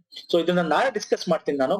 ನಾಳೆ ಇನ್ನೊಂದಷ್ಟು very very important south China C ಬಗ್ಗೆ, ದಕ್ಷಿಣ ಚೀನಾ ಸಮುದ್ರದ ಬಗ್ಗೆ ಆಗಿರ್ಬೋದು, ಇನ್ನು ಬೇಕಾದಷ್ಟು ಪಾಯಿಂಟ್ಗಳಿವೆ, ಮತ್ತೆ ಭಾರತದ ಬಗ್ಗೆನೂ ಒಂದಷ್ಟು ಪಾಯಿಂಟ್ಗಳಿವೆ. ನೆಕ್ಸ್ಟ್ ಪಾರ್ಟ್ ಅಲ್ಲಿ ಡಿಸ್ಕಸ್ ಮಾಡೋಣ ಅಂತ ಹೇಳ್ತಾ ಇವತ್ತು ವಿಡಿಯೋ ಮುಗಿಸ್ತಾ ಇದೀನಿ. ಸೊ ನನ್ನ ಟೆಲಿಗ್ರಾಮ್ ಚಾನಲ್ ಜಾಯ್ನ್ ಆಗಿ, ಯೂಟ್ಯೂಬ್ ಚಾನಲ್ ಸಬ್ಸ್ಕ್ರೈಬ್ ಮಾಡ್ಕೊಂಡಿಲ್ಲ, ಸಬ್ಸ್ಕ್ರೈಬ್ ಮಾಡ್ಕೊಳ್ಳಿ. ನೆಕ್ಸ್ಟ್ ವಿಡಿಯೋದಲ್ಲಿ ಪುನಃ ಸಿಗ್ತೀನಿ ಸ್ನೇಹಿತರೆ. ನಮಸ್ಕಾರ, ಧನ್ಯವಾದಗಳು.